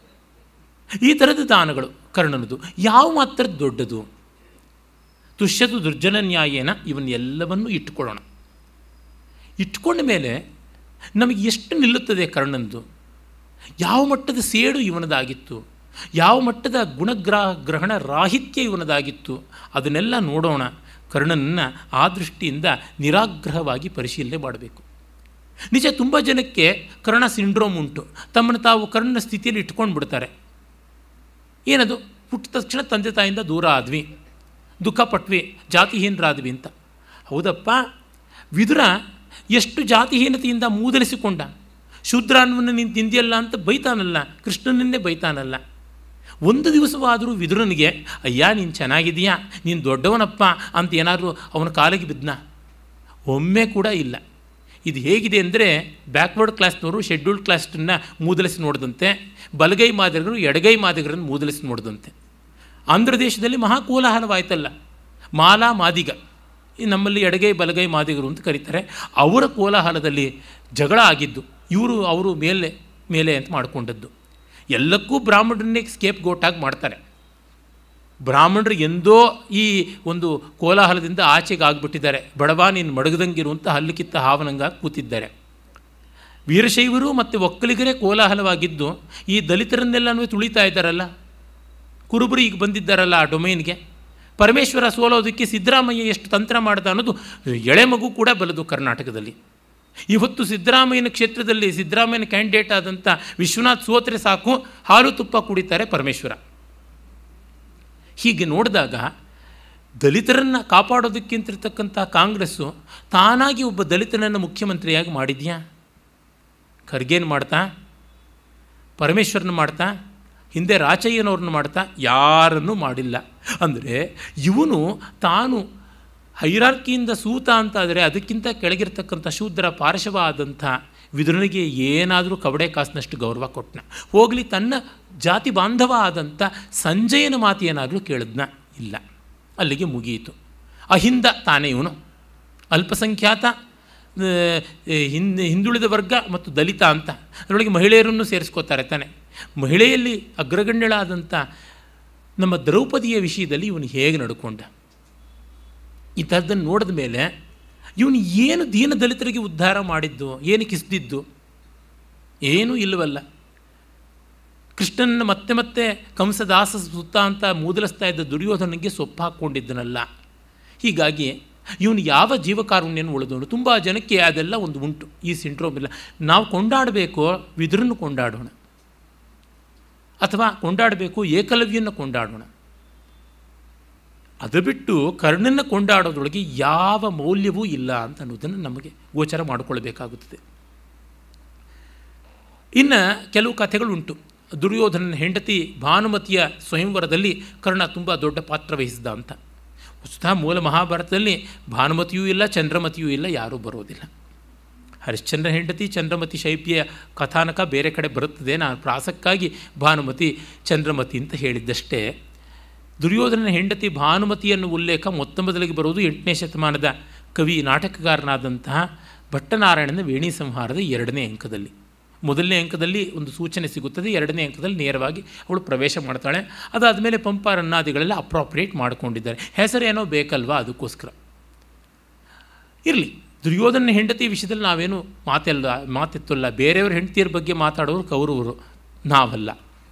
ಆದರೆ ಕರ್ಣ ಅದಕ್ಕಾಗಿ ಏನೂ ಮಾಡಿದಂತೆ ಮೂಲ ಮಹಾಭಾರತದಲ್ಲಿ ಯಾವುದೂ ಇಲ್ಲ. ಇನ್ನು ಅವನ ಮಗ ವೃಷಕೇತುವನ್ನು ಕಳ್ಕೊಂಡ, ವೃಷಸೇನನ್ನು ಕಳ್ಕೊಂಡ. ಅಂದರೆ ಯುದ್ಧದಲ್ಲಿ ಅರ್ಜುನನೂ ಕಳ್ಕೊಂಡ, ದುರ್ಯೋಧನನ್ನು ಕಳ್ಕೊಂಡ, ಇವನು ಅಭಿಮನ್ಯುವನ್ನು ಕಳ್ಕೊಂಡ, ಭೀಮ ಘಟೋತ್ಕಚನ್ನು ಕಳ್ಕೊಂಡ, ಉಪಪಾಂಡವರನ್ನು ಅಷ್ಟು ಜನ ಪಾಂಡವರು ಕಳ್ಕೊಂಡ್ರು. ಮತ್ತು ಆ ಕಡೆ ಲಕ್ಷ್ಮಣ ಕುಮಾರನ್ನು ದುರ್ಯೋಧನ ಕಳ್ಕೊಂಡ. ಕಳ್ಕೊಳ್ಳೋಕ್ಕೆ ಇರೋದು ಮತ್ತೆ ಇನ್ನೇನು ಮಕ್ಕಳು ಹುಟ್ಟುತ್ತಾರ ಯುದ್ಧದಲ್ಲಿ? ಇದೇನು ಹೊಸ ಸಂಗತಿ ಏನು ಅಂತ ಹೇಳಿದ್ರೆ, ಎಲ್ಲರೂ ಸಾಯ್ತಾರೆ. ಯುದ್ಧ ಇರೋದೇ ಸಾಯೋದಕ್ಕೆ, ಅದಕ್ಕೆ ಬೇಡ ಅಂತ ಬಡ್ಕೊಂಡಿದ್ದು. ಒಮ್ಮೆಯಾದರೂ ಒಡಂಬಡಿಸಿದನ. ನಿಜವಾದ ಮಿತ್ರ ಅಂತಂದರೆ ಅವನು ಅಹಿತ ಅಂತ ಅನಿಸಿದರೂ ಕೂಡ ಅವನ ಕಿವಿಗೆ ಅವನ ಅಂತರಂಗಕ್ಕೆ ಹಿತವಾದಂಥದ್ದನ್ನು ಹೇಳಬೇಕಲ್ವ. ಸುಲಭ ಪುರುಷ ರಾಜನ್ ಸತತಂ ಪ್ರಿಯವಾದಿನಃ ಅಪ್ರಿಯಸ್ಯ ಪಥ್ಯಸ್ಯ ವಕ್ತಾ ಶ್ರೋತಾಚ ದುರ್ಲಭವು ಅನ್ನುವ ಮಾತನ್ನು ವಿದುರ ಹೇಳ್ದ, ಕೃಷ್ಣ ಹೇಳ್ದ, ವ್ಯಾಸ ಹೇಳಿದ್ದು ಮಹಾಭಾರತದಲ್ಲಿ. ಆದರೆ ಇವನು ಮಾತ್ರ ಹೇಳಲಿಲ್ವಲ್ಲ. ವಿಭೀಷಣ ಹೇಳಿದನಲ್ಲ ದುರ್ಯೋಧನಿಗೆ ಎಷ್ಟು, ರಾವಣನಿಗೆ ಹಿತವನ್ನು ಎಷ್ಟು ಹೇಳ್ದ, ಮಾರೀಚ ಎಷ್ಟು ಹೇಳ್ದ. ಇವನು ಆ ಥರದ್ದು ಒಂದೂ ಹೇಳಲಿಲ್ಲ. ಎಲ್ಲಿ ತಾನು ವಾಸ್ತವವನ್ನು ಹೇಳಿದ್ರೆ ತನ್ನ ಯಜಮಾನನ ಹಿತ ಹೊರಟೋಗುತ್ತೋ ಅಂತಲ್ಲ, ತನ್ನದೂ ಆದಂಥದ್ದು ಇದೆ, ತನ್ನ ಸೇಡು ತೀರಿಸಿಕೊಳ್ಳಬೇಕಾಗಿದೆ ಪಾಂಡವರ ಮೇಲೆ, ದ್ರೌಪದಿಯ ಮೇಲೆ ಅಂತ ಪರ್ಸ್ನಲ್ ಅಜೆಂಡಾನ ಇಟ್ಟುಕೊಂಡು ಅವನ ಒಂದು ರೋಷಕ್ಕೆ, ಅವನ ಒಂದು ಅಸೂಯೆಗೆ, ಅವನ ಒಂದು ಈರ್ಷ್ಯೆಗೆ, ಅವನ ದುರುದ್ದೇಶಗಳಿಗೆ ಸಹಕಾರಿಯಾದ ಅಂದರೆ ಇದು ಒಳ್ಳೆಯ ಮಿತ್ರನ ಲಕ್ಷಣ ಅಲ್ಲ. ಒಳ್ಳೆಯ ಮಿತ್ರನ ಲಕ್ಷಣ ನೋಡಬೇಕು ಅಂದರೆ ನಾವು ಶೂದ್ರಕ ಮಹಾಕವಿಯ ಮೃಚ್ಛಕಟಿಕದಲ್ಲಿ ಮೈತ್ರೇಯ ಯಾವ ಥರ ವರ್ತಿಸ್ದ, ಅವನು ಪೆದ್ದನಾದರೂ ಚಾರುದತ್ತನ ಮೇಲೆ ಎಂಥ ಪ್ರೀತಿ ಇಟ್ಟುಕೊಂಡ ಅಂತ ಗೊತ್ತಾಗುತ್ತದೆ. ಅದೇ ರೀತಿಯಲ್ಲಿ ಮತ್ತೊಬ್ಬ ಮಹಾಮಿತ್ರ ಅಂತ ನೋಡಬೇಕು ಅಂತಂದರೆ ಕಪಿಂಜಲನ್ನು ನೋಡಬೇಕು. ಬಾಣಭಟ್ಟನ ಕಾದಂಬರಿಯಲ್ಲಿ ಅವನು ಪುಂಡರೀಕನಿಗೆ ಮಹಾಶ್ವೇತೆಯ ಮೋಹದಲ್ಲಿ ಮಗ್ನನಾದವನಿಗೆ ಎಂಥ ಹಿತೋಪದೇಶ ಮಾಡ್ತಾನೆ. ಬಾಣಭಟ್ಟನ ಆ ಕಾದಂಬರಿ ಪೂರ್ವಾರ್ಧದ ಆ ಭಾಗವನ್ನು ಮತ್ತೆ ಮತ್ತೆ ಓದಬೇಕು, ಅಷ್ಟು ಮಾರ್ಮಿಕವಾಗಿರ್ತಕ್ಕಂಥದ್ದು. ಆಮೇಲೆ ಕಪಿಂಜಲ ತೀರಿಕೊಂಡ ಮೇಲೆ ಅವನ ಬಳಿಗೆ ಸದಾ ಇರಬೇಕು ಅಂತ ಒಂದು ಕುದುರೆ ಜನ್ಮ ತಾಳಿ ಅವನು ಬರ್ತಾನೆ. ಇಂದ್ರಾಯುಧ ಅನ್ನೋ ಕುದುರೆಯಾಗಿ ಬರ್ತಾನೆ. ಅವನು ಪುಂಡರೀಕ ವೈಶಂಪಾಯನ ಅಂತ ಮಂತ್ರಿ ಮಗನಾಗ್ತಾನೆ. ರಾಜಕುಮಾರನಾಗಿ ಚಂದ್ರನೇ ಚಂದ್ರಾಪೀಡ ಅನ್ನುವ ಹೆಸರಿನಲ್ಲಿ ತಾಳ್ತಾನೆ ಅವತಾರ. ಆಗ ಅವನು ಕುದುರೆಯಾಗಿ ಬರ್ತಾನೆ ಅಂತ. ಅದು ಕಥೆ ಏನೇ ಇದ್ದರೂ ಸ್ನೇಹ ಅಂದರೆ ಆ ಥರ ಇರಬೇಕು. ಕೃಷ್ಣ ಕುಚೇಲರ ಸ್ನೇಹದಂತೆ ಇರಬೇಕು, ಕೃಷ್ಣಾರ್ಜುನರ ಸ್ನೇಹದಂತೆ ಇರಬೇಕು. ಅರ್ಜುನ ಏನೇನೋ ಬಾಯಿಗೆ ಬಂದಂಗೆ ಅಭಾವವೀರಾಗಿದ್ದ ಮಾತನ್ನಾಡಿದಾಗ ಕೃಷ್ಣ ಚಡಿಯೇಟಿನಂಥ ಮಾತುಗಳಿಂದ ಗೀತೋದ್ಬೋಧನ ಮಾಡಲಿಲ್ವ? ಆ ಥರ ಮಾಡಬೇಕು. Krishna had no stakes while he had many, ಅದು ಬಂದದ್ದು. ಇಲ್ಲದೇ ವಯಸ್ಸಿನಿಂದ ದೊಡ್ಡವನಾದವನು, ಅನುಭವದಿಂದ ದೊಡ್ಡವನಾದವನು ಹೇಳ್ಬೋದಾಗಿತ್ತು. ಅವನಿಗೇನು ಪ್ರಾವಿಡೆಂಟ್ ಫಂಡು, ಗ್ರ್ಯಾಚ್ಯುಟಿ, ಸ್ಯಾಲ್ರಿ ಎಲ್ಲ ಬರ್ತಾ ಇರಲಿಲ್ವಾ? ರಿಯಂಬರ್ಸ್ಮೆಂಟ್ ಆಗ್ತಾ ಇರಲಿಲ್ವಾ? ನೀನಲ್ದಿದ್ರೆ ಇನ್ನೊಬ್ಬ ಅಂತ ಹೋಗ್ಬೋದಾಗಿತ್ತಲ್ಲ. ದುರ್ಯೋಧನ ಏನು ಪರಿತ್ಯಾಗ ಮಾಡಿದ್ದೀನಿ ಅಂತಂದರೆ ಇರಲಿಲ್ವಾ? ದೇಶೋ ವಿಶಾಲವಾಗಿತ್ತಲ್ಲ. ದುರ್ಯೋಧನ ಏನು ಚತುಸ್ಸಮುದ್ರ ಮುದ್ದತೆ ವಸುಮತಿ ಯುವತಿ ನಾಥನಾಗಿದ್ನ? ಬೇರೆ ಬೇರೆ ಕಡೆ ಇರಲಿಲ್ವಾ ಜಾಗ? ಅಲ್ಲಿಗೆ ಹೋಗ್ಬೋದಾಗಿತ್ತು, ಪಾಂಡವರ ಹತ್ರಕ್ಕೆ ಬರ್ಬೋದಾಗಿತ್ತು ಅಂತ ಧೃತರಾಷ್ಟ್ರನ ಮೂದಲೆಯ ಮಾತುಗಳನ್ನು ಕೇಳಿಕೊಂಡು ಬೇಸರಪಟ್ಟು ವಿದುರನೇ ಬಾಲ್ಯದಿಂದ ಎಳೆ ವಯಸ್ಸಿನಿಂದ ಕೂಡ ಸ್ನೇಹಿತನಾದಂಥವನನ್ನು ಸ್ನೇಹ ಧರ್ಮವನ್ನು ಬಿಟ್ಟು ಬಂದನಲ್ಲ. ವಿದುರನಿಗೇನು ಪಟ್ಟ ಕಟ್ಟಿದ್ದು, ವಿದುರನಿಗೇನು ಸಂಪಾದನೆ ಇದ್ದದ್ದು? ಆದರೂ ಅವನು ಬರ್ತಾ ಇದ್ನಲ್ಲ ಪಾಂಡವರ ಕಡೆಗೆ ಬಂದ. ಮತ್ತೆ ಅಂಗಲಾಚಿಕೊಂಡು ಕುಯ್ಯೋಮರು ಒಂದು ಸಂಜಯನನ್ನು ಕಳಿಸಿಕೊಟ್ಟು ಧೃತರಾಷ್ಟ್ರ ಬೇಡಿಕೊಂಡು ವಿದುರನನ್ನು ಮತ್ತೆ ವಾಪಸ್ ಕರೆಸ್ಕೋತಾ ಇದ್ದ ದುರ್ಯೋಧನ ಕೂಡ ಇವನು ಅನಿವಾರ್ಯವಾಗಿದ್ದರೆ. ಅಂದರೆ ತನ್ನ ಇಂಟ್ರೆಸ್ಟ್ ಒಂದು ಸ್ವಲ್ಪವೂ ಹಾಳಾಗಬಾರ್ದು ಅಂತ ಅವನಿಗೆ ತಕ್ಕಂತೆ ತಾಳ ಹಾಕೋದನಲ್ಲ. ಈಗ ಅಲಿಯನ್ಸ್ ಮಾಡ್ಕೊಳ್ತಾರಲ್ಲ ಗೌರ್ಮೆಂಟ್ಗಳಲ್ಲೆಲ್ಲನೂ, ಹೇಗಂದರೆ ಹಾಗೆ ಮಾಡಿಕೊಂಡವ್ರು ಏನು ಅಕ್ರಮ ಮಾಡಿದ್ರು ಸುಮ್ಮನೆ ಇರ್ತಾರಲ್ಲ, ನಾವು ಒಂದಷ್ಟು ದುಡ್ಡು ಮಾಡ್ಕೊಳ್ಳೋಣ ಅಂತ. ಆ ಥರ ಮಾಡಿಕೊಂಡ್ರೆ ಇನ್ನೇನಾಗುತ್ತದೆ? ನಾವು ಪ್ರತಿಯೊಬ್ಬ ರಾಜಕಾರಣಿಯಲ್ಲೂ ನೋಡ್ತೀವಿ ಈ ಥರದ ದುಸ್ತಂತ್ರವನ್ನು. ನನಗೆ ಒಂದು ವಾರ್ತೆ ಬಂದಿತ್ತು, ತುಂಬ ಆಪ್ತ ವಲಯದಿಂದ ಅಡ್ವಾಣಿ ಮಾಡಿದಂಥ ಎಡವಟ್ಟು. ಆಕೆಯ ಮಗಳು ಪ್ರತಿಭಾ ಅಡ್ವಾಣಿ ಬೆಂಗಳೂರಿಗೆ ಯಾವುದೋ ಒಂದು ವಿಶೇಷ ಕಾರ್ಯಕ್ಕಾಗಿ ಅಡ್ವಾಣಿ ಬಂದರೆ ಆಕೆಯ ಜೊತೆಗೆ ಬಸವನಿಂದೆ ಬಾಲ ಅಂತ ಕ್ಯೂ ಬರ್ತಾರಲ್ಲ, ಬಂದಾಗ ತಾನು ಮಸಾಜ್ ಮಾಡಿಸ್ಕೊಳ್ಳೋದಕ್ಕಿಂತ ಓವರ್ ನೈಟು ಹೋಗಿ ಬೆಲ್ಜಿಯಂನ ಒಂದು ಸ್ಪಾದಲ್ಲಿ ಮೈಕೈಯೆಲ್ಲ ಉಜ್ಜಿಸ್ಕೊಂಡು ಏನು ಬಂದರೆ ಏನು ತೆನಾಲ ರಾಮಕೃಷ್ಣ ಕರಿ ನಾಯಿನ ಬಿಳಿ ನಾಯಿ ಮಾಡ್ದಂಗೆ ಇವಳೇನು ಅಪ್ಸರೆ ಆಗ್ಬಿಡ್ತಾಳ, ದೇಶದ ದುಡ್ಡನ್ನು ಕ್ಷೌರ ಮಾಡಿದ್ದಾಯಿತು ಅಂತ. ಅದೇ ರೀತಿಯಾಗಿ ಜಾಫರ್ ಶರೀಫು ತನ್ನ ಮಗಳ ಒಂದು ಮೆಡಿಕಲ್ ಕಾಲೇಜಿನ ಓಡಾಟಕ್ಕೆ ಅನುಕೂಲವಾಗಲಿ ಅಂತ ರೈಲ್ವೆ ಮಿನಿಸ್ಟರ್ ಆಗಿದ್ದಾಗ non stop Chennai Bangalore train ಇದ್ದದ್ದನ್ನು ಬಂಗಾರಪೇಟೆ ಹತ್ತಿರ ಒಂದು ಸ್ಟಾಪ್ ಕೊಡುವಂತೆ ಮಾಡಿದ್ದು. ಬೆಳಗ್ಗೆ ಹೋಗುವಾಗ ಸ್ಟಾಪು, ಅಲ್ಲಿ ಕಾಲೇಜಲ್ಲಿ ಹತ್ತೋದು ಇಳಿಯೋದು ಹೋಗೋದಕ್ಕೆ, ಮತ್ತು ಸಂಜೆ ಬರುವಾಗ ಒಂದು ಸ್ಟಾಪು, ಹೀಗೆ ಮಾಡಿಕೊಂಡದ್ದು. ನಾನ್ ಸ್ಟಾಪನ್ನು ಸ್ಟಾಪ್ ಮಾಡಿಸಿದ್ದು. ಈ ಥರದ್ದೆಲ್ಲ ಅಕ್ರಮಗಳು ಯಥೇಷ್ಟವಾಗಿ ಮಾಡ್ತಾ ಇರ್ತಾರೆ ರಾಜಕಾರಣಿಗಳು, ಪಕ್ಷಾತೀತವಾಗಿ ಮಾಡ್ತಾರೆ. ಅವರಿಗೆ ಬೇಕಾಗಿರ್ತಕ್ಕಂಥ ಸಂಬಳ ಸಾರಿಗೆ ಅಂತಂದರೆ ಎಲ್ಲರೂ ಎರಡು ಕೈಯೆಲ್ಲ ಕಾಲನ್ನೂ ಎತ್ತಿಬಿಡ್ತಾರೆ. ಚತುಷ್ಪಾದಿಗಳಲ್ವೇ ಇವರು, ಎತ್ತಿ ಎಲ್ಲ ಮಾಡಿಸ್ಕೊಂಡು ಬಿಡ್ತಾರೆ. ಇವರಿಗೆ ಪ್ರಾವಿಡೆಂಟ್ ಫಂಡು, ಗ್ರ್ಯಾಚ್ಯುಟಿ, ಮತ್ತೊಂದು ಮಗದೊಂದು, ಇವರ ಹೆಣಕ್ಕೆ ಶೃಂಗಾರ, ಆಮೇಲೆ ಚಿತಾಭಸ್ಮವನ್ನು ಜಯಶ ಎಲ್ಲ ಮೆರವಣಿಗೆ ಮಾಡ್ತಕ್ಕಂಥದ್ದು, ಕಡೆ ಹಿಮಾಲಯದಲ್ಲೋ ವೃಷಭಾವತಿ ಚರಂಡಿಯಲ್ಲೋ ತೂರುವಂಥದ್ದು, ಇಷ್ಟೆಲ್ಲಕ್ಕೂ ಮಾಡಿಕೊಳ್ತಾರೆ. ಕರ್ಣ ಅದಕ್ಕಿಂತ ಯಾವ ರೀತಿಯಾಗಿ ಭಿನ್ನನಾಗೂ ನಡ್ಕೊಳ್ಳಲಿಲ್ಲ. Qualitatively it is the same. ಅವನು ಮಾಡಿದ್ದು ಸಂಸ್ಕೃತದಲ್ಲಿ ಬರೆದಿದ್ದಾರೆ, ಇವರು ಮಾಡಿದ್ದು ನಮ್ಮ ದೇಶದ, ನಮ್ಮ ಈ ಹೊತ್ತಿನ ಸಂಸ್ಕೃತದಲ್ಲಿ ನಾವು ಆಡ್ಕೋತೀವಿ, ಅಷ್ಟೇ ವ್ಯತ್ಯಾಸ, ಇನ್ನೇನೂ ಇಲ್ಲ. ಇಲ್ಲಿ ಪರಂತಪ ಮಹಾನುಭಾವ ಅಂತ ಶಬ್ದ ಬಂದುಬಿಟ್ಟು ಮಾತ್ರಕ್ಕೆ ಮರುಳಾಗಬೇಕಾಗಿಲ್ಲ. ಮಾನ್ಯ ಸಚಿವರು ಅಂತ ಹೇಳಿದ್ರೆ ಅವರಿಗೆ ಮಾನ್ಯತೆ ಎಷ್ಟಿದೆಯೋ ಅಷ್ಟೇ. ಈ ಪರಂತಪ ಮಹಾನುಭಾವ ಈ ಥರ ಪಾದಪೂರ್ವಕವಾದಂಥ ಪದಪ್ರಯೋಗಗಳಿಂದ ಏನೂ ಕಿಸಿಯುವಂಥದ್ದಲ್ಲ ಅಂತ ಕಂಡಾಗ ಮತ್ತೆ ಮತ್ತೆ ನಮಗೆ ಗೊತ್ತಾಗುತ್ತದೆ ಕರ್ಣ ಏನು ಮಾಡಿದ. ಹೋಲಿಕೆಗಾಗಿ ತೆಗೆದುಕೊಳ್ಳೋಣ.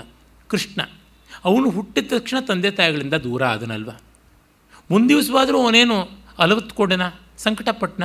ಅವನಿಗೆ ತಾಯಿ ತಂದೆಗಳ ಪ್ರೀತಿ ಸಿಕ್ಕಲಿಲ್ವಾ? ಸಿಕ್ಕಿತು. ನಂದಗೋಪ ಯಶೋದೆಯರ್ದು. ಕರ್ಣನಿಗಾದರೂ ಸುಮಾರು ವರ್ಷ ಆದಮೇಲೆ, ಅವನ ವಯಸ್ಸು ಸಾಕಷ್ಟು ಆದಮೇಲೆ ಅವನ ಜನ್ಮ ರಹಸ್ಯ ಗೊತ್ತಾಯಿತು. ಅಷ್ಟೊತ್ತಿಗೆ ಮೊಮ್ಮಕ್ಕಳು ಹುಟ್ಟಿದರು. ಕೃಷ್ಣನಿಗೆ 13ನೇ ವಯಸ್ಸಿಗೆ ಗೊತ್ತಾಯಿತು. ಅವನೇನು ಸುಪ್ಪತ್ತಿಗೆಯಲ್ಲಿ ಮೆರೆಯಲಿಲ್ಲ. ಕರ್ಣನಿಗೆ ಅಧಿರಥ ಸಾಂಗೋಪಾಂಗವಾಗಿ ವೇದವಿದ್ಯೆಯನ್ನು ಹೇಳಿಕೊಟ್ಟ, ಉಪನಯನ ನಡೆದಿತ್ತು, ಎಲ್ಲವೂ ನಡೆದಿತ್ತು ಅಂತ ನಮಗೆ ಗೊತ್ತಾಗುತ್ತದೆ. ಮತ್ತು Karna was Born with A silver spoon, not only silver spoon, golden spoon and precious stones. ವಜ್ರ ವೈಡೂರ್ಯಗಳ ಜೊತೆ ಆ ಕಲ್ಲುಗಳ ಜೊತೆಗೆ ಇವನು ಕಲ್ಲಿನ ಮನಸ್ಸಿನವನು ಆಗ್ಬಿಟ್ನ ಅಂತ ಅನಿಸುತ್ತದೆ. ಕುಂತಿ ಅದನ್ನೆಲ್ಲ ಇವನು ತೊಟ್ಲಿಗೆ ತುಂಬಿ ಕೊಟ್ಟಿದ್ಲಲ್ಲ. ಹೀಗಾಗಿ ಸಂಪತ್ತಿ ಇತ್ತು, ಬಡತನದಲ್ಲೇನೂ ಬೆಳೆಯಲಿಲ್ಲ. ಕೃಷ್ಣ ನೋಡಿದ್ರೆ ಆ ರೀತಿಯಾಗಿ ಕಂಡ್ರೆ ಬಡತನದಲ್ಲೇ ಬೆಳೆದವನು. ಅವನಿಗೆ ಕಂಸವಧೆ ಆಗಿ ಆ ಬಳಿಕ ಗುರುಕುಲಕ್ಕೆ ಹೋಗೋವರೆಗೂ ಉಪನಯನವೂ ಆಗಿರಲಿಲ್ಲ ಅಂತ ಗೊತ್ತಾಗುತ್ತದೆ. ಒಬ್ಬರು ಪುರೋಹಿತರ ಗತಿ ಇರಲಿಲ್ಲ. ಮಧುರೆಯಿಂದ ಗರ್ಗಾಚಾರ್ಯರು ಹೋಗಬೇಕಾಗ್ತಾ ಇತ್ತು, ನಾಮಕರಣ ಜಾತಕರ್ಮ ಯಾವುದಕ್ಕೂ ಅಂತ ನಮಗೆ ಗೊತ್ತಾಗುತ್ತದೆ ಭಾಗವತವನ್ನು ಕಂಡಾಗ. ಯಾವುದೊಂದು ವಿದ್ಯೆಯನ್ನು ಅವನು ಕಲಿತದ್ದಲ್ಲ ಪಾಪ, ಆಮೇಲೆ ಕಲಿತ್ಕೊಂಡದ್ದು. ಅದು ಏನೋ ಕ್ರ್ಯಾಶ್ ಕೋರ್ಸ್ ಅಂತ ಎಲ್ಲಿಯೋ ಹೋಗ್ಬಿಟ್ಟು 64 ದಿವಸದಲ್ಲಿ ಸಾಂದೀಪನಿ ಮುನಿಗಳ ಹತ್ರ ಏನೋ ಒಂದು ಅಂತ ಮಾಡ್ಕೊಂಡು ಬಂದದ್ದು. ಅವನು ಬುದ್ಧಿವಂತ, ಮೈಗಂಟಿತು, ಬುದ್ಧಿಗಂಟಿತು ಅವನದು ಅಷ್ಟೇ. ಹೀಗಾಗಿ ಇವನಿಗೆ ಎಲ್ಲವೂ ಸಾಂಗವಾಗಿ ಆಗಿತ್ತು. ಅವನು ಒಂದು ದಿನ ಕೂಡ ವಿಕ್ಟಿಮೈಸ್ಡ್ ಅನ್ನೋ ಭಾವ ತಾಳಲಿಲ್ಲ. ಇವನು ತಾಳ್ದ. ನಿಜ, ಒಬ್ಬರಂತೆ ಇನ್ನೊಬ್ರು ಇರಬೇಕಾಗಿಲ್ಲ. ಹಾಗಂದರೆ ಏನರ್ಥ? ನನಗಿಂತ ಚೆನ್ನಾಗಿದ್ದಾರೆ ಮತ್ತೊಬ್ಬರು, ಅಥವಾ ಇನ್ನೊಬ್ಬರಿಗಿಂತ ನಾನು ಕೀಳಾಗಿದ್ದೀನಿ ಅಂದರೆ ಅದಕ್ಕೆ ಗೌರವ ಕೊಡಬೇಡವಾ? ಅದಕ್ಕೆ ಕಪ್ಪ ಕೊಡಬೇಡವಾ? ನನಗೆ ಬಾಲಮುರಳಿಯವರಂತೆ ಹಾಡೋಕ್ಕಾಗಲ್ಲ, ಪದ್ಮಸುಬ್ರಹ್ಮಣ್ಯವರಂತೆ ನೃತ್ಯ ಮಾಡೋಕ್ಕಾಗೋಲ್ಲ. ಅವರು ಸಂಗೀತ ದೊಡ್ಡದು, ಅವರು ನೃತ್ಯ ದೊಡ್ಡದು ಅಂತ ಕೈ ಮುಗಿಯಬೇಡವಾ ನಾನು? ಇಲ್ಲದೇ ಇದ್ದರೆ ಅದನ್ನು ಇಷ್ಟಪಟ್ಟು ಏನು ಪ್ರಯೋಜನ? ಕ್ಷಾತ್ರ ನನ್ನಲ್ಲಿದೆ, ನಾನು ಕ್ಷತ್ರಿಯ ಅಲ್ಲದೇ ಇರ್ಬೋದು ಅಂದರೆ ಕ್ಷಾತ್ರ ಎಲ್ಲಿದ್ದರೆ ಅಲ್ಲಿ ನಮಸ್ಕರಿಸಬೇಕಲ್ವ? ಪಾಶುಪತವನ್ನೇ ಪಡ್ಕೊಂಡವನು, ಇಂದ್ರ ಸಿಂಹಾಸನದ ಅರ್ಧ ಭಾಗವನ್ನು ಅಧಿರೋಹಿಸಿದವನು ಅಂತ ಆದಂಥವನು, ಉತ್ತರ ಗೋಗ್ರಹಣ ಕಾಲದಲ್ಲಿ ಏಕಮೇವಾದ್ವಿತೀಯ ಮಹಾವೀರನಾಗಿ ಮಿಂಚಿದವನು ಅಂದರೆ ಅರ್ಜುನ ಚಿಕ್ಕವನಾದರೂ ಕೂಡಪ್ಪ ನೀನು ದೊಡ್ಡವನು ಅಂತ ಕೈ ಮುಗಿಬೇಕೋ ಬೇಡವೋ? ಅಂದರೆ ಗುಣಗ್ರಹಣ ಇಲ್ಲ, ನಮ್ಮ ಗುಣ ಇಲ್ಲದೇ ಇರೋದನ್ನು ಎಲ್ಲರೂ ಗೌರವಿಸಬೇಕು ಅನ್ನೋ ಹಠ ಮಾಡೋದಾದರೆ ಎಂಥದ್ದದು? ಕೃಷ್ಣ, ಅರ್ಜುನ, ರಾಮ ಇವರಲ್ಲಿ ನಾವು ಕಲಿಯುವಂಥದ್ದು ಎಷ್ಟೊಂದು ಇದೆ ಅಂತ ನಮಗೆ ಗೊತ್ತಾಗುತ್ತದೆ. ಹೀಗಾಗಿ ಕರ್ಣನ ಪರವಾಗಿ ವಕಾಲತ್ ಮಾಡುವಾಗ ಈ ಎಲ್ಲ ಅಂಶಗಳನ್ನು ನಾವು ಗಮನಿಸಿಕೊಳ್ಬೇಕು. ಅಷ್ಟಿದ್ದರೂ ವ್ಯಾಸರು ಪಕ್ಷಪಾತ ಮಾಡಿಲ್ಲ. ಪ್ರಕಾಶಕರ್ಮ ತಪನಸ್ತಸ್ಯಾಂ ಗರ್ಭಂ ದಧೌ ತತಃ ಅಜೀಜನತ್ ತಥೋ ವೀರಂ ಸರ್ವಶಸ್ತ್ರಭೃತಾಂಬರಂ ಆಮುಕ್ತ ಕವಚ ಶ್ರೀಮಾನ್ ದೇವಗರ್ಭ ಶ್ರಿಯಾವೃತಃ ಅಂತ ಅಲ್ಲಿಯೇ ಅವನು ಸಹಜ ಕವಚಕುಂಡಲಗಳಿಂದ ಸೂರ್ಯಾನುಗ್ರಹದಿಂದ ಹುಟ್ಟಿದ್ದು ಹೇಳ್ತಾರೆ. ಯಸ್ಮಿನ್ ಕಾಲೇ ಜಪನ್ನಾಸ್ತೆ ಸವೀರ ಸತ್ಯಸಂಗರಃ ನಾದೇಯಂ ಬ್ರಾಹ್ಮಣೇಶ್ವಾಸಿ ತಸ್ಮಿನ್ ಕಾಲೇ ಮಹಾತ್ಮನಃ. ಅವನು ಸೂರ್ಯೋಪಾಸನೆ ಮಾಡುವಾಗ ಯಾವ ಬ್ರಾಹ್ಮಣ ಬಂದರೂ ಅವನಿಗೆ ದಾನಕ್ಕೆ ಏನು ಬೇಕೋ ಅದನ್ನು ಕೊಡ್ತಾ ಇದ್ದ ಅಂತ. ಧರ್ಮರಾಜನು ಯಥೇಷ್ಟವಾಗಿ ಕೊಟ್ಟದ್ದು ರಾಜಸೂಯಾದಿಗಳಲ್ಲಿ ಇದ್ದೇ ಇದೆ. ಅಸಂಖ್ಯೇಯ ಗುಣಶ್ರೀಮಾನ್ ಭಾಸ್ಕರಸ್ಯ ಆತ್ಮಸಂಭವ ದತ್ತೇವಕಾಶೇ ಪುರುಷೈ ವಿಸ್ಮಯೋತ್ಫುಲ್ಲಲೋಚನೈ ವಿವೇಶರಂಗಂ ಸಾವಿತ್ರ. ಇಂಥವನು ನಮಗೆ ಡ್ರಮ್ಯಾಟಿಕ್ಕಾಗಿ ಕಾಣಿಸ್ತಕ್ಕಂಥದ್ದು ಮಹಾಭಾರತದಲ್ಲಿ ಕುಮಾರಾಸ್ತ್ರ ಶಸ್ತ್ರ ಪ್ರದರ್ಶನ ಕಾಲದಲ್ಲಿ. ಅಂದರೆ ಪಾಂಡವರಿಗೆ ಗ್ರ್ಯಾಜುಯೇಷನ್ ಸೆರೆಮನಿ ಅಂತಂತೀವಲ್ಲ, ಅದು ಆಗುವ ಕಾಲದಲ್ಲಿ, ಅದಕ್ಕಾಗಿ ಅವರು ವಿದ್ಯಾ ಪ್ರದರ್ಶನ ಮಾಡುವ ಕಾಲದಲ್ಲಿ ಬಂದವನೇ ಕೃತಂ ಸರ್ವೇಣ ಮೇನ್ಯೇನ ಸಖಿತ್ವಂಚ ತ್ವಯಾವೃಣೆ ದ್ವಂದ್ವಯುದ್ಧಂಚ ಪಾರ್ಥೇನ ಕರ್ತುಮಿಚ್ಛಾಮಿ ಭಾರತ. ನೋಡಿ ಮೊದಲು ಬಂತಕ್ಕಂಥದ್ದೇ ಅರ್ಜುನ ನೀನೊಬ್ಬನೇ ಅಲ್ಲ ಮಹಾವೀರ, ನಾನು ಇದ್ದೀನಿ ಅಂತ. ಅರ್ಜುನ ಅದನ್ನು ಹೇಳಿಯೇ ಇಲ್ಲ ಪಾಪ. ಹೇಳಿದ ಮೇಲೆ ತಾನೇ ಮಾಡಬೇಕು. ಅವರ ಬಾಯಲ್ಲಿ ಅವರು ಹೇಳದೇ ಇರುವ ಮಾತುಗಳನ್ನು ನಾವು ಹಾಕಿ ಆಮೇಲೆ ಅದಕ್ಕೆ ಉತ್ತರ ಕೊಡುವಂತೆ ಮಾಡಿಕೊಳ್ಳೋದು ಯಾವ ನ್ಯಾಯ? ಅರ್ಜುನ ಮಾಡಿದ್ದೆಲ್ಲ ಮಾಡಿ ತೋರಿಸ್ದ, ಆಯಿತು. ಅದನ್ನು anybody at any time Ken come and do ಅಂತ ಏನು ಡಿಕ್ಲೇರ್ ಮಾಡಲಿಲ್ಲ. ಒಬ್ಬ ಗುರು ಇದ್ದಾನಪ್ಪ, ನಮ್ಮ ವಿದ್ಯಾರ್ಥಿಗಳದೆಲ್ಲ ಪ್ರದರ್ಶನ ಅಂತ ಯಾವುದೋ ಒಂದು ನೃತ್ಯ ಶಾಲೆ ಉಂಟು, ಯಾವುದೋ ಒಂದು ಸರಸ್ವತಿ ನೃತ್ಯ ಶಾಲೆಯೋ ನಟರಾಜ ನೃತ್ಯ ಶಾಲೆಯೋ ಉಂಟು. ನಮ್ಮ ವಿದ್ಯಾರ್ಥಿಗಳದೆಲ್ಲ ಡಾನ್ಸು ಅಂತಿದ್ದಾಗ ಯಾವುದೋ ಒಂದು ಆಚೆಯಿಂದ ಬಂದುಬಿಟ್ಟು ನಾನು ಡ್ಯಾನ್ಸ್ ಮಾಡ್ತೀನಿ ಅಂತ ವೇದಿಕೆಗೆ ಬಂದರೆ ಏನರ್ಥ? ನೀನು ಸ್ವಲ್ಪ ಆಚೆಗಿರು ಸಮಾಧಾನ ಅಂತಂತೀವಿ. ಹೀಗೆ ಇವನು ಉಚ್ಚಾವಚ ವಿವೇಕ ಇಲ್ಲದೆ ಆಟಾಟೋಪದಿಂದ ಅಪಟಿ ಕ್ಷೇಪೇಣ ಅಂತ ಹೇಳ್ಬಿಟ್ಟಂತಾರೆ. ಸೂಚನೆಯೇ ಇಲ್ಲದೆ ರಂಗಕ್ಕೆ ಬಂದುಬಿಟ್ಟ. ಡೈರೆಕ್ಟ್ರ್ ಹೇಳಿದಂತೆ ತಾನೇ ಪಾತ್ರಗಳು ಕೇಳಬೇಕು, ಆ ರೀತಿಯಾಗಿ ಬಂದದ್ದು ಅಲ್ಲದೆ ಕೋಲಾಹಲ ಮಾಡಿಯೂ ಮಾಡ್ದ. ಅರ್ಜುನ ಮಾಡಿದ್ದನ್ನೆಲ್ಲ ಮಾಡಿ ತೋರಿಸ್ದ. ಒಳ್ಳೆಯದು, ಆಯಿತು, ಇದೂ ಕೂಡ ಒಪ್ಕೊಳ್ಳೋಣ. ಒಪ್ಕೊಂಡ ಮೇಲೆ ಆಯ್ತಲ್ಲ ಮಾಡಿದ್ದೆಲ್ಲ, ಇನ್ನೇನು ಅಂತಾರೆ ಅರ್ಜುನನ ಜೊತೆ ದ್ವಂದ್ವ ಯುದ್ಧ ಮಾಡಬೇಕು ಅಂತ. ಇದು ನಮ್ಮ ಶಿಷ್ಯರಲ್ಲಪ್ಪ ಇರೋದು, ನಿನ್ನ ಜೊತೆಗೆ ಅಲ್ಲ ಅಂತಂದರೆ ಕೇಳ್ಕೊಂಡು ಸುಮ್ಮನೆ ಹೋಗಬೇಕಲ್ಲ. ಅಲ್ಲರಿ, ಅದು ಹೆಣ್ಣು ಮಕ್ಕಳಿಗಿರ್ತಕ್ಕಂಥ ಸ್ಪರ್ಧೆ, ನಾನು ಹೋಗ್ತೀನಿ ಅಂತ ಕೂತ್ಕೊಂಡ್ರೆ ಏನು ಗತಿ? ನಿನಗಲ್ಲ ಅಂತಂತಾರೆ. ಈ ರೀತಿಯಾಗಿ ಅವನು ಅಲ್ಲಿ ತನ್ನ ಒಂದು ಅಸ್ತಿತ್ವವನ್ನು ತೋರಿಸಬೇಕು ಅಂತ ಅನ್ವಾರಂಟೆಡ್ ಆಗಿ ವರ್ತಿಸ್ತಾನೆ. ತೆಲುಗಿನಲ್ಲಿ ಪಿಲವನಿ ಪೇರೆಂಟಮ್ ಅಂತ ಹೇಳ್ತಾರೆ, ಕರೆ ಇಲ್ಲದೆ ಹೋಗ್ತಕ್ಕಂಥದ್ದು ಅಂತ. ಆ ರೀತಿಯಾಗಿ ಮಾಡ್ದ. ಇಲ್ಲ, ನಮ್ಮ ಪ್ರತಿಭೆ ತೋರಿಸ್ಕೊಳ್ಬೇಕು ಅಂದರೆ ಹೀಗೆಲ್ಲ ಮಾಡಬೇಕು ಅಂತ. ಆಗ ಮುಟ್ತಾರೆ ಅವರು, ಏನು ಮಾಡೋದಕ್ಕೂ ಆಗೋದಿಲ್ಲ. ನಿನಗಿದ್ದಷ್ಟೇ ಅವ್ರಿಗೂ ಇರ್ತದೆ, ಅಸ್ತಿತ್ವದ ಮೇಲಿನ ಆಸೆ ಇರುತ್ತದೆ, ಅವ್ರಿಗೂ ತಂತ್ರಗಾರಿಕೆ ಇರುತ್ತದೆ. ನೀನು ತಂತ್ರ ಮಾಡಬಹುದು, ಅವರು ಮಾಡಬಾರ್ದು ಅಂದರೆ ಏನಾದರೂ ಉಂಟೆ. ನನಗೆ ಬಹಳ ಬಾರಿ ಅನಿಸುತ್ತದೆ ಇದು ದುರ್ಯೋಧನ ಕರ್ಣಾದಿಗಳು ಮೊದಲೇ ಮಾಡಿಕೊಂಡ ಕಾನ್ಸ್ಪಿರಸಿಯಾ ಅಂತ. ಮೂಲ ಮಹಾಭಾರತದಲ್ಲಿ ಸೂಚನೆ ಇಲ್ಲ, ಆದರೆ ರಾಜಕೀಯ ನೋಡಿದ್ರೆ ಹಾಗೆ ಕಾಣಿಸುತ್ತದೆ. ಆಮೇಲೆ ದುರ್ಯೋಧನ ತತ್ಕ್ಷಣವೇ ಅವನಿಗೆ ಅಂಗರಾಜ್ಯಾಭಿಷೇಕ ಕೊಟ್ಟು ಬಿಡ್ತಾನಲ್ಲ, ಆಗ ಅವನು ಹೇಳ್ತಾನೆ, ನಿನಗೇನು ಬೇಕು ಅಂತಂದರೆ ನೋಡಿ, ಯತ್ಕೃತಂ ತತ್ರ ಪಾರ್ಥೇನ ತಚ್ಚಕಾರ ಮಹಾಬಲ. ಅರ್ಜುನ ಮಾಡಿದ್ದೆಲ್ಲ ಮಾಡ್ದ, ನನಗೆಲ್ಲವೂ ಇದೆಯಪ್ಪ, ನಿನ್ನ ಜೊತೆ ಸ್ನೇಹ ಬೇಕು, ಅರ್ಜುನ ಜೊತೆ ಯುದ್ಧ ಬೇಕು ಅಂತಾನೆ. ದುರ್ಯೋಧನನ ಹತ್ರ ಇವನು ಅರ್ಜುನನ ಜೊತೆ ಯುದ್ಧ ಬೇಕು ಅಂತ ಅಪ್ಲಿಕೇಶನ್ ಹಾಕೋದು ಅಂದರೆ ನೋಡಿ, ಅರ್ಜುನನ ಹತ್ರ ಕೇಳಬೇಕಲ್ವ ನಿನ್ನ ಜೊತೆ ನಾನು ಯುದ್ಧ ಮಾಡ್ತೀನಿ ಅಂತ. ದುರ್ಯೋಧನ ಹತ್ರ ಕೇಳಬೇಕು ಅಂದರೆ ಏನರ್ಥ? ಎಷ್ಟು ಕ್ರಿಯೇಟ್.